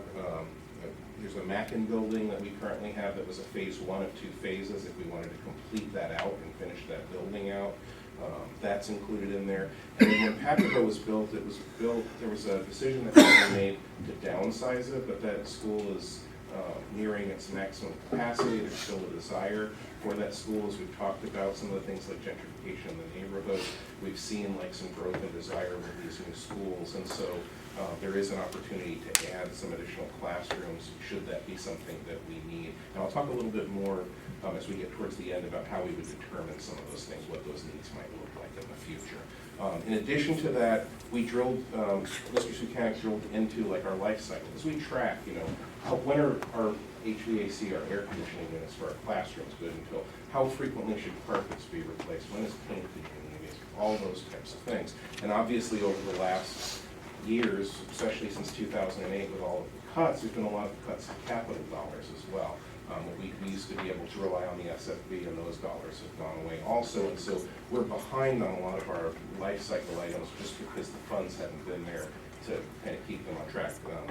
Mr. Sukanik and his team have done the best they can with the available dollars to keep that moving forward. So we know at this time, based on our needed life cycle, that we've got classroom carpets for 6.5 schools, 6 schools that are going to have air conditioning needs during this time cycle, furniture, fixtures, and equipment for schools. We have an above-ground fuel tank need. We've actually got some fuel tanks that we're dealing with leak issues and things related to being able to keep fuel in our bus fleet, so we want to move to a more modernized solution that will prevent some of those problems in the future. Parking lots that need to be repaired, both interior and exterior paint for our schools. So we've got 7 schools requiring interior and 5 requiring exterior. That brings a total of around a little over $13 million in expenses related to those. And then our life cycle projects that were identified by our community through Community Council. We've gone through and looked at those in some depth, and so you can kind of see that's a pretty extensive list. We've gone and sort of created estimates based on 2016, what it would cost us to do those replacements, and that totals up to a little over $16 million. So as we look at all of these numbers here, we can see projects that have been identified that really need to happen over the course of the next 10 years that exceed $100 million. And that's just for our facilities. The other thing that we've drilled into, we've been working with transportation. We have a fairly sizable bus fleet that transports our students, and those buses are typically on about a 10-year replacement cycle, and cost on a bus can range anywhere from around $145,000 to $160,000. So we actually have a replacement schedule for those buses. We just don't have a funding mechanism for them, and bond could be that funding mechanism for us. So this table shows over the next 10 years if we were to do bus replacements based on the current schedule for needs related to transportation, that would take us to about $6.5 million. So as we look at needs, we have been very easily, and in a fairly compressed period of time, been able to identify over $107 million in district needs that could be funded through the bonding program. This is kind of a shift in where we're going with this presentation, but I wanted to take a few minutes to talk about do's and don'ts related to elections. If the board does choose to move forward with a resolution, I think it's very important that we're kind of aware of the environment that we have to operate within. Jay, I have a question for you before we move to that part, if that's okay. What's the difference between needed life cycle and life cycle projects? The needed life cycle are things that are identified in our life cycle book. So basically, we're tracking where's our carpeting at, where's our air conditioning at. The other items definitely have a life cycle to them, but they haven't really been part of what we've done as sort of an ongoing life cycle maintenance program, but they were identified by our community as needs that they identified from being on our school campuses. So an example is when we look at bathroom plumbing, if bathroom plumbing breaks, we fix it. But you heard, I think, earlier from some community members about just break fix doesn't necessarily give you the environment you want in your restrooms at the schools. And we had overwhelmingly from our community, I think almost every school that participated and had family members, parents, and community members participate, identified needs for bathroom plumbing and also other aspects of the bathrooms for remodeling. And so one of the challenges you run into too when you look at a school, we talk a little bit about the age of the schools and time. You can go in and you can do replacement, repair, and all those types of things, but you start to reach a point with schools, because they're commercial properties. It's a little bit different than your home. Typically people don't have 1,000 students running around in their home on any given day, and I would hope that they don't. It's pretty challenging. So, but when, on our school campuses, there have been times in this district and actually even today, Papa was at nearing 1,000 students. So you have nearly 1,000 kids that are utilizing these facilities. And then you have families coming through community use of the facilities. That type of commercial wear and tear is very different than what we experience as homeowners. And what starts to happen over time as you have that more commercial wear is you have systems that start to fundamentally fail within the facility. And you reach a point where it becomes more expensive to continue to maintain than it would be to replace and rebuild. Because not only do you have a situation where, like, let's say you have to tear up concrete floor to get to underground plumbing to really ultimately solve the problem. So you've got the expense to tear that up, the expense to replace the plumbing, the expense to now lay concrete down again. And at that point, you've basically put some fresh piping into an old building. But as we look at things like energy efficiency and those types of things, we can do retrofits, but when you build a new school, you get latest and greatest for everything, and you reduce the district's cost to operate that facility. You create new and different types of modern surfaces that maybe make it easier for our custodial staff to maintain and clean the buildings as well. So that's really a big part of that. Would that cover? Yes. I have just a few questions. One big question, of course, is if you rebuild, so we say we've got 1, 2, 3 rebuilds in here. So if one of the schools that needs a lot of this upgrade, like the bathrooms and things like that, if that gets totally rebuilt, then of course we take out some of the costs down below, correct? Theoretically, depending upon the model that's built, if a school is identified for both, we wouldn't do both. We'd sequence it, barring an emergency. So you do sometimes run into situations in bond programs. We don't get all the money up front. It's spread out over 10 years. So we might have a school identified to be replaced. If an air conditioning unit on that school fails, we still have to replace that air conditioning unit during that bond cycle because we can't leave the space that's cooled by without air conditioning. But what we have done in the past, and actually Dr. Lewis and I had the opportunity to meet our HVAC guy for the district a couple of days ago. We were out kind of visiting sites and ran into him. And he told us this wonderful story about when we built our other 2 new schools, how air conditioning units, parts were taken out of them. And when he came to us from another school district, it was really nice for him because instead of having to go out and purchase expensive compressors and some of these other parts, he was able to repurpose ones from the other site. So we're a school district, we don't take anything for granted, we're gonna leverage everything we have. So if something were to happen at a school site, like an air conditioner fails and we replace it, it's another 2 to 3 years before that building gets replaced, we're going to reclaim that air conditioning unit and be able to use it for other facilities. The other questions I have is I'm just noticing 2 things that kind of stick out. Everything else seems to make sense dollar-wise, but I'm noticing water fountains, 9 water fountains at $150,000. Actually, 9 schools of water fountains. Oh, gotcha. Okay, 9 schools. Okay. And it's looking at, as we've watched, our water fountains. Yeah, there's 9 water fountains for that. Those are the gold ones. Platinum. Gatorade comes out. Gatorade. Okay, and then the other one, and this is probably 7 schools, the door hardware for $300,000 for 7 doors? No, 7 schools worth of doors. Okay, thank you. The last one is about, if you could go to the bus page, the next one. Okay, you yourself came from Madison School District where all or some of the buses were alternative fuel or hybrid. Yeah, we actually were fortunate enough to have one. One. Yeah, and trust me. Was it a hybrid or? It was actually a hybrid. It was a really cool technology because not only did that hybrid bus, have kind of dual power with the electric, it had this interesting system where when the bus braked, it used the momentum that was being removed from the bus to help regenerate electricity for the bus. Exactly like a Prius. Yeah, and what we found, this is a really cool side effect, is bus brake pads were really expensive, or I don't know if they use pads or drums. It actually reduced the wear and tear on them because it was doing the down cycle of speed for the bus to some extent without having to put as much wear and tear on those brakes. And so that was an advantage. And I will tell you, as a marketing guy with the district, I loved doing tours on that bus because it was super quiet. Unless we had to run the air conditioning because it was warm and it got really loud. But it was a super quiet bus too. It was really cool.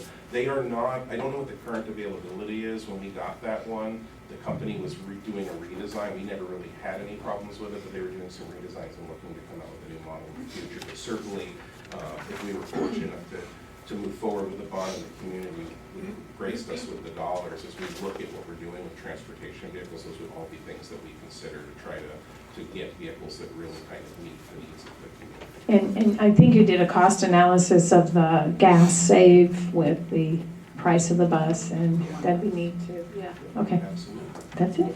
Thank you.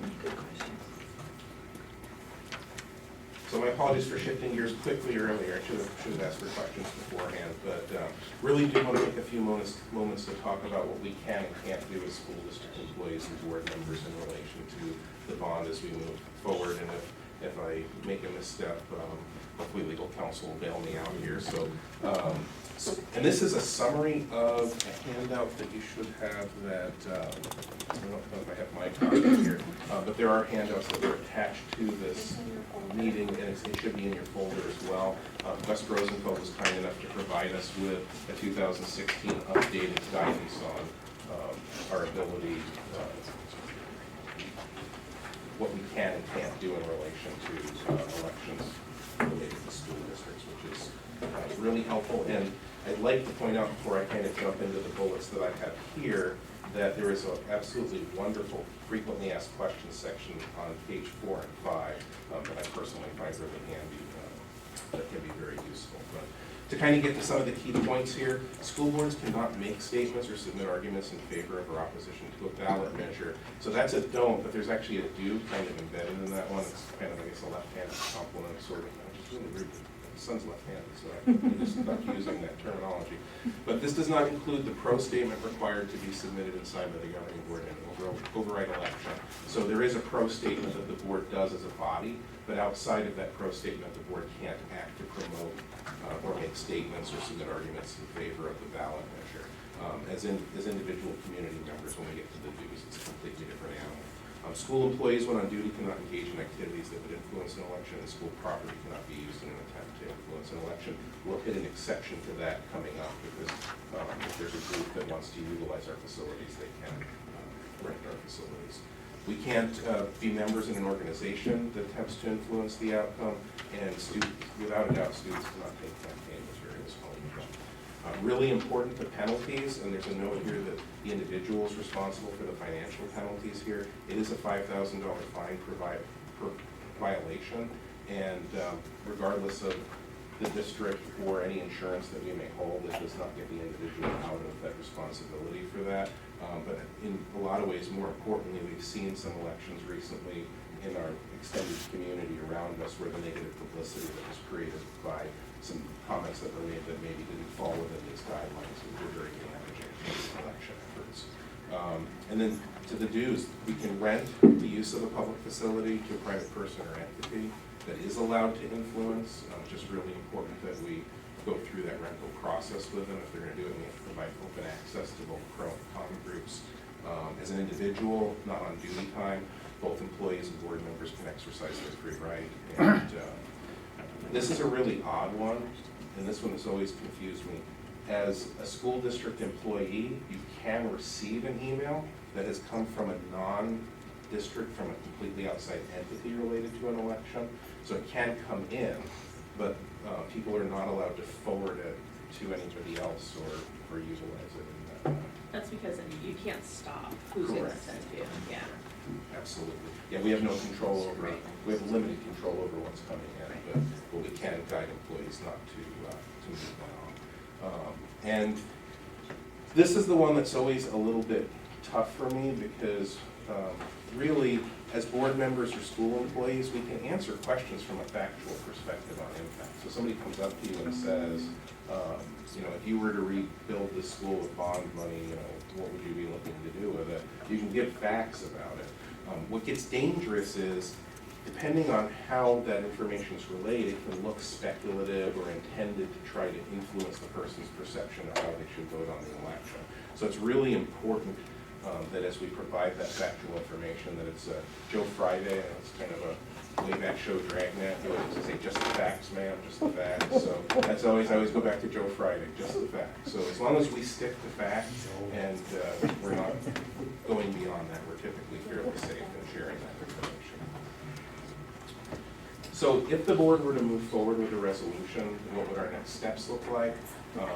We've already in our process of working with legal counsel and RBC, they've alerted the county, or the Maricopa County Education Services Association, that are that we may be moving forward.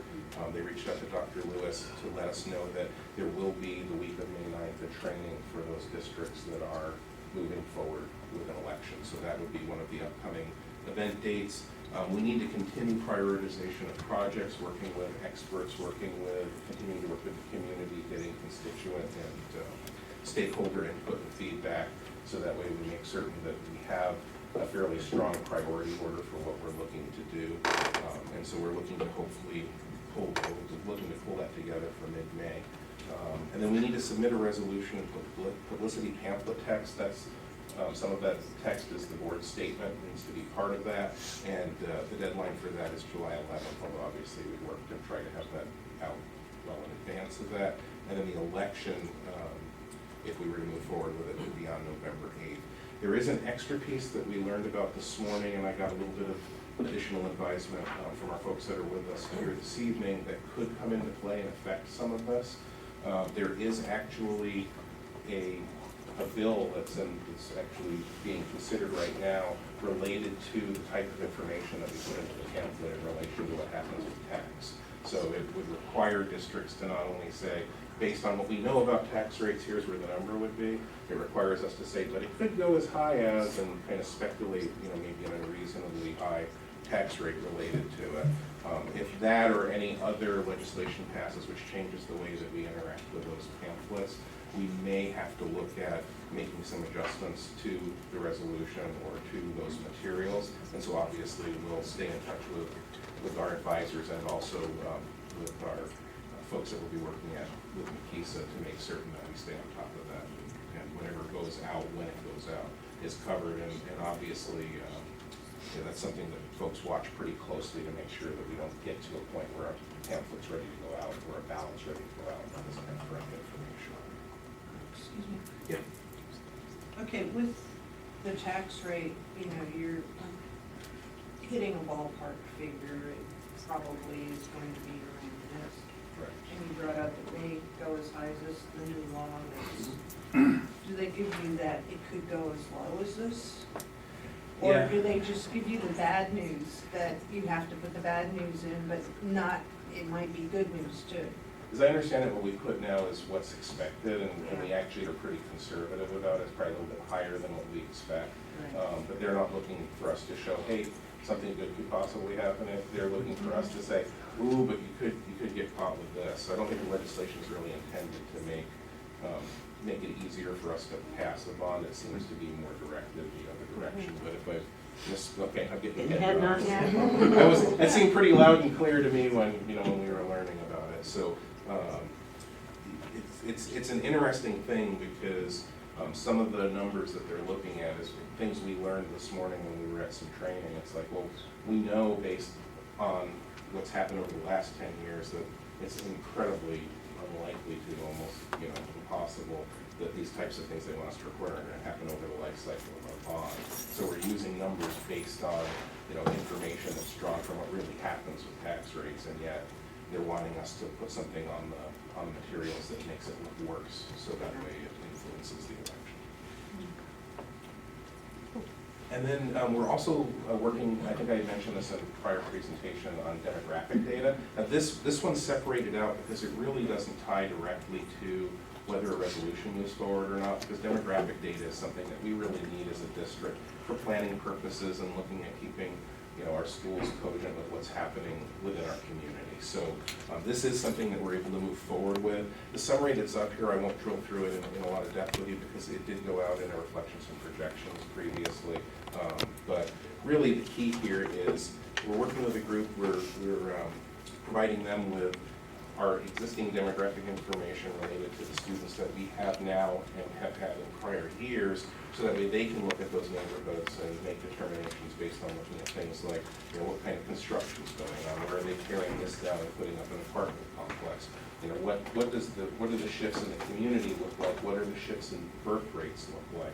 I think in our first conversation, one of the things that I was very interested to learn is, well, you're still a couple of years away from recovering from the dip that occurred in birth rate that happened in 2008 with the economy taking a dip that we started to feel in 2013, because 2013, 5 years later, that's when we get them as kindergartners.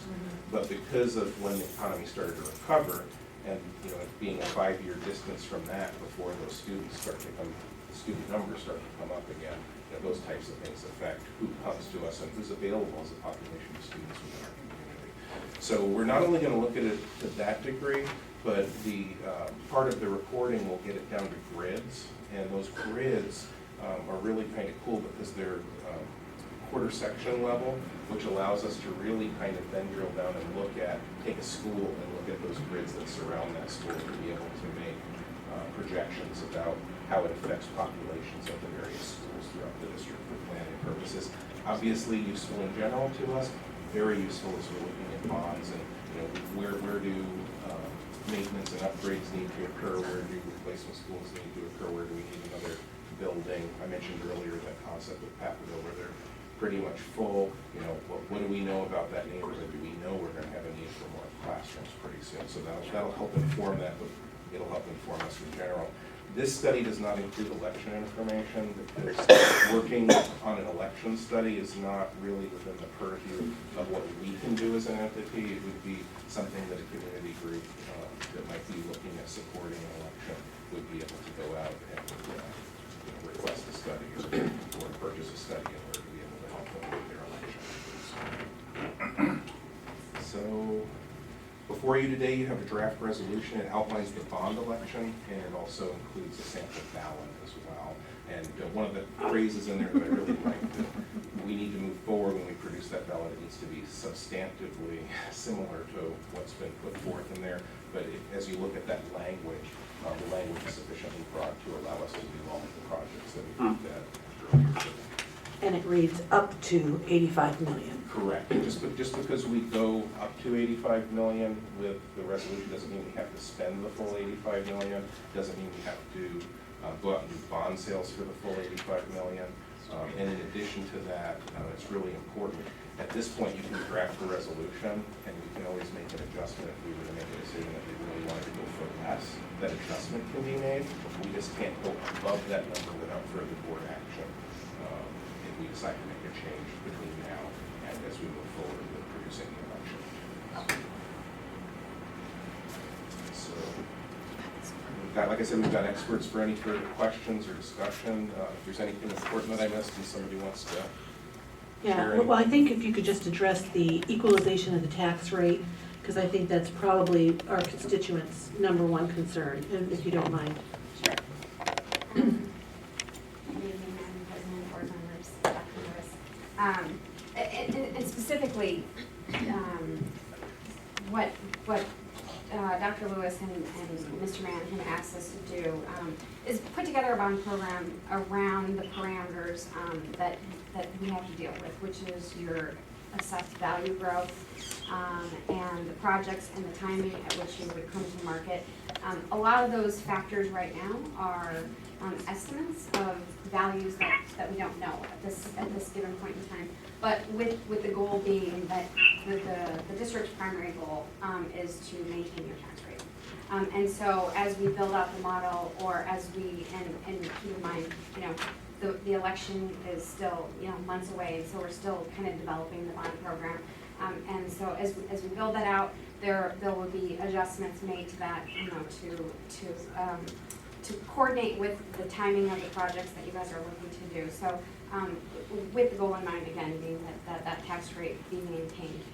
As assessed values grow in excess of what we've included in the bond program, we could obviously expedite or increase the amount of sales in order to maintain that tax rate. If they were to grow at a lesser rate or more slowly, then we would have to consider projects or sales that would come to market less than what we've anticipated at any point in time in order to maintain that tax rate, given that that's your primary goal.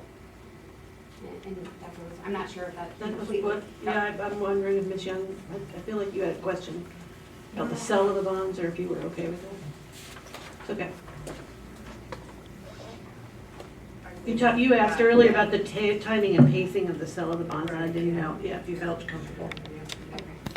Yeah, and that really, it's structured around your needs as a district, debt capacity, which is a whole nother conversation. But your needs as a district, and also making sure that we can sell the amount that you're looking to do within the parameters, so maintaining tax rate, things of that nature.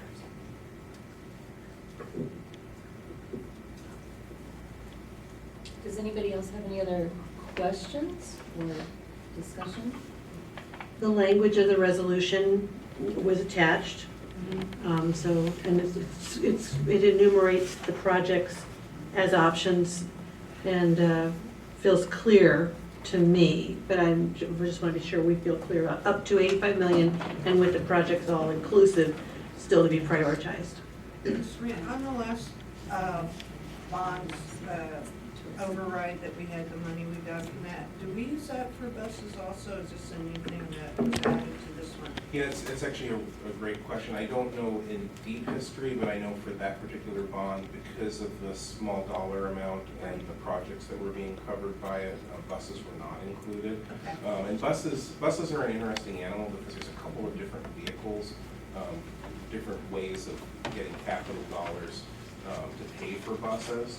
And some of those have obviously become more challenging for us as the state's cut budgets, and particularly has cut pretty heavily into our district additional assistance that we receive through state funding, which in the past we have purchased some buses through. But in addition to that, the buses could have, and certain vehicles can be included in the district additional assistance override that we talked about earlier in relation to the iPad purchases, but that was not included in that language, and we're really not at a point to be able to go back out for that again. So looking at our needs moving forward for the next 10 years, because bond is capable of doing that for those bus purchases, it seemed like the logical place for us to make certain that we're positioned to keep that fleet on the road. Because we transport a lot of students and we transport them across a lot of miles. We have a very high population of homeless students that we sometimes have to transport even well beyond the district boundaries. And so in order to be able to support all of those needs, it requires a lot of vehicles. Thank you. And I just want to make sure too, Carl, because I don't want to forget you. Do you have any questions, specifically you, Carl, since you're not with us?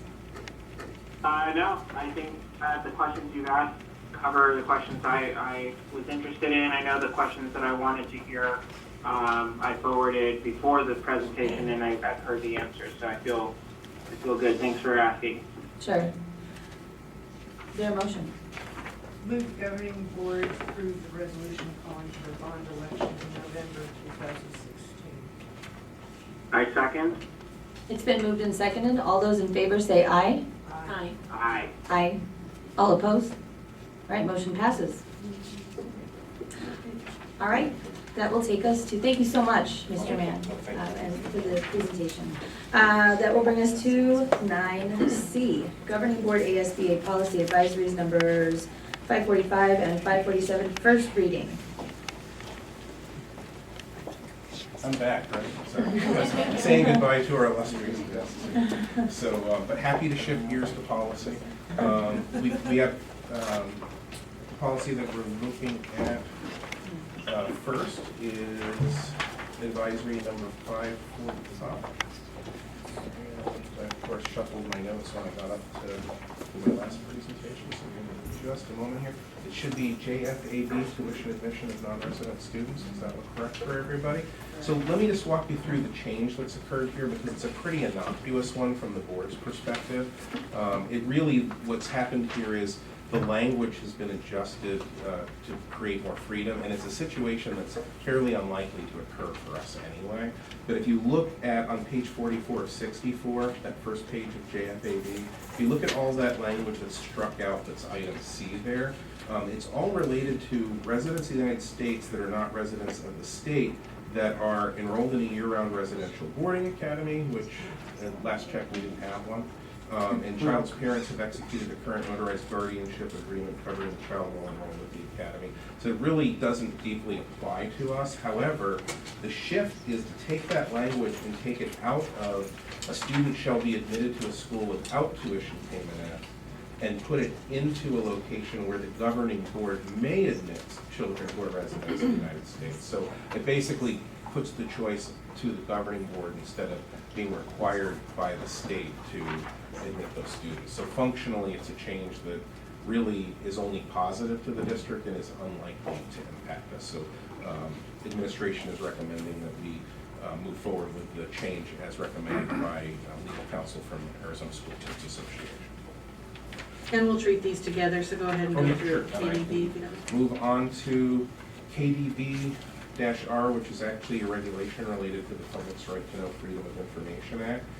This one is a shift, and this is also one actually that legal counsel has assisted us with because we weren't certain why this shift was occurring. I had an inkling that there was some sort of legal change. I remember hearing something, and in checking in with legal counsel, there was a change to the laws that govern public information. And so the strikeouts that are on page 63, just below center of page, used to say that the superintendent has the right to provide a written statement to deny certain types of requests for commercial purposes.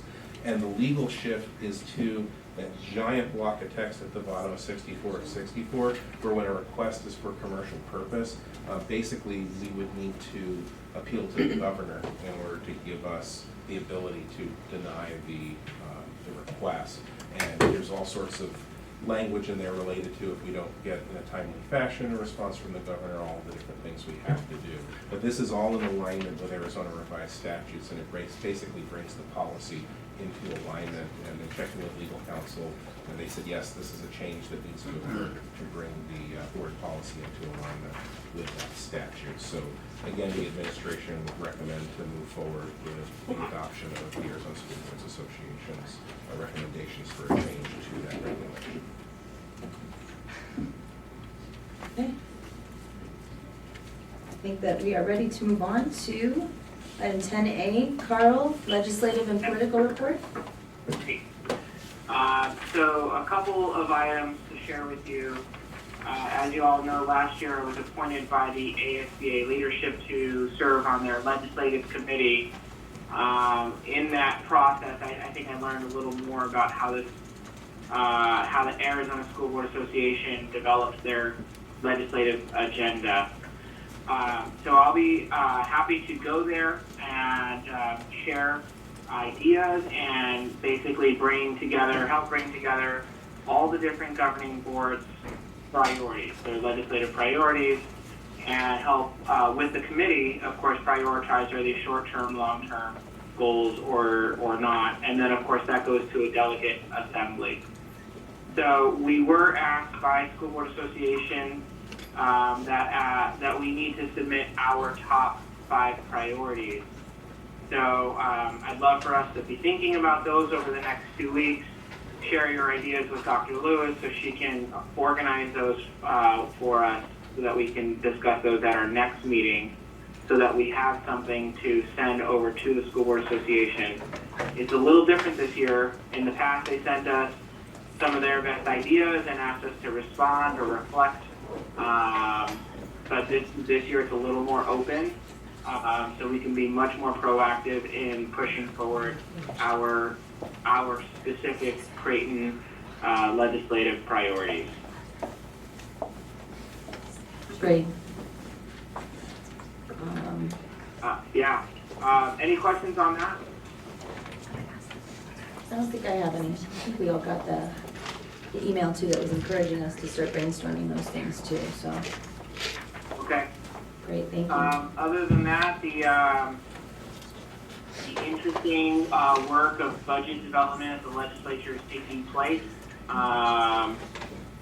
I don't think we should expect that happens very quickly. If you want to play a role and advocate, you need to be paying attention to the alerts that we get from School Board Association and ready to call your legislators. I don't know the timeline, but the governor has stalled any new bills from being signed, saying he wants the budget prioritized. And I think that will give us a lot more information that will help, I think, the public decide how they want to vote on Prop 123. I don't have any details to share. The speculation is it's not good education. So I just encourage you all to be super vigilant And if there's anything in particular, please share with the rest of the board, because we might not see it. Great, thank you, Carl. You're welcome. All right, that brings us to future agenda items, and if I could get 2 goldenrod sheets for myself. Does anybody have any future agenda items? Yeah, I brought it up about the self-evaluation of the board, which I'd like a study session. More time to get the group rather than a board meeting, the city or whatever. Yep. Anybody else? Carl, did you have any future agenda items at all? Nope. Okay. So I have 2. Again, one of the best sessions that I saw was the pre-conference, and it was ASBA, not only discussing equity, but it was run by the superintendent from Paradise Valley. Jim Lee. Well, there were many people there, but he was one of the presenters, and I was fortunate enough back in February to attend. It's called the MSAN organization, Minority Student Action Network.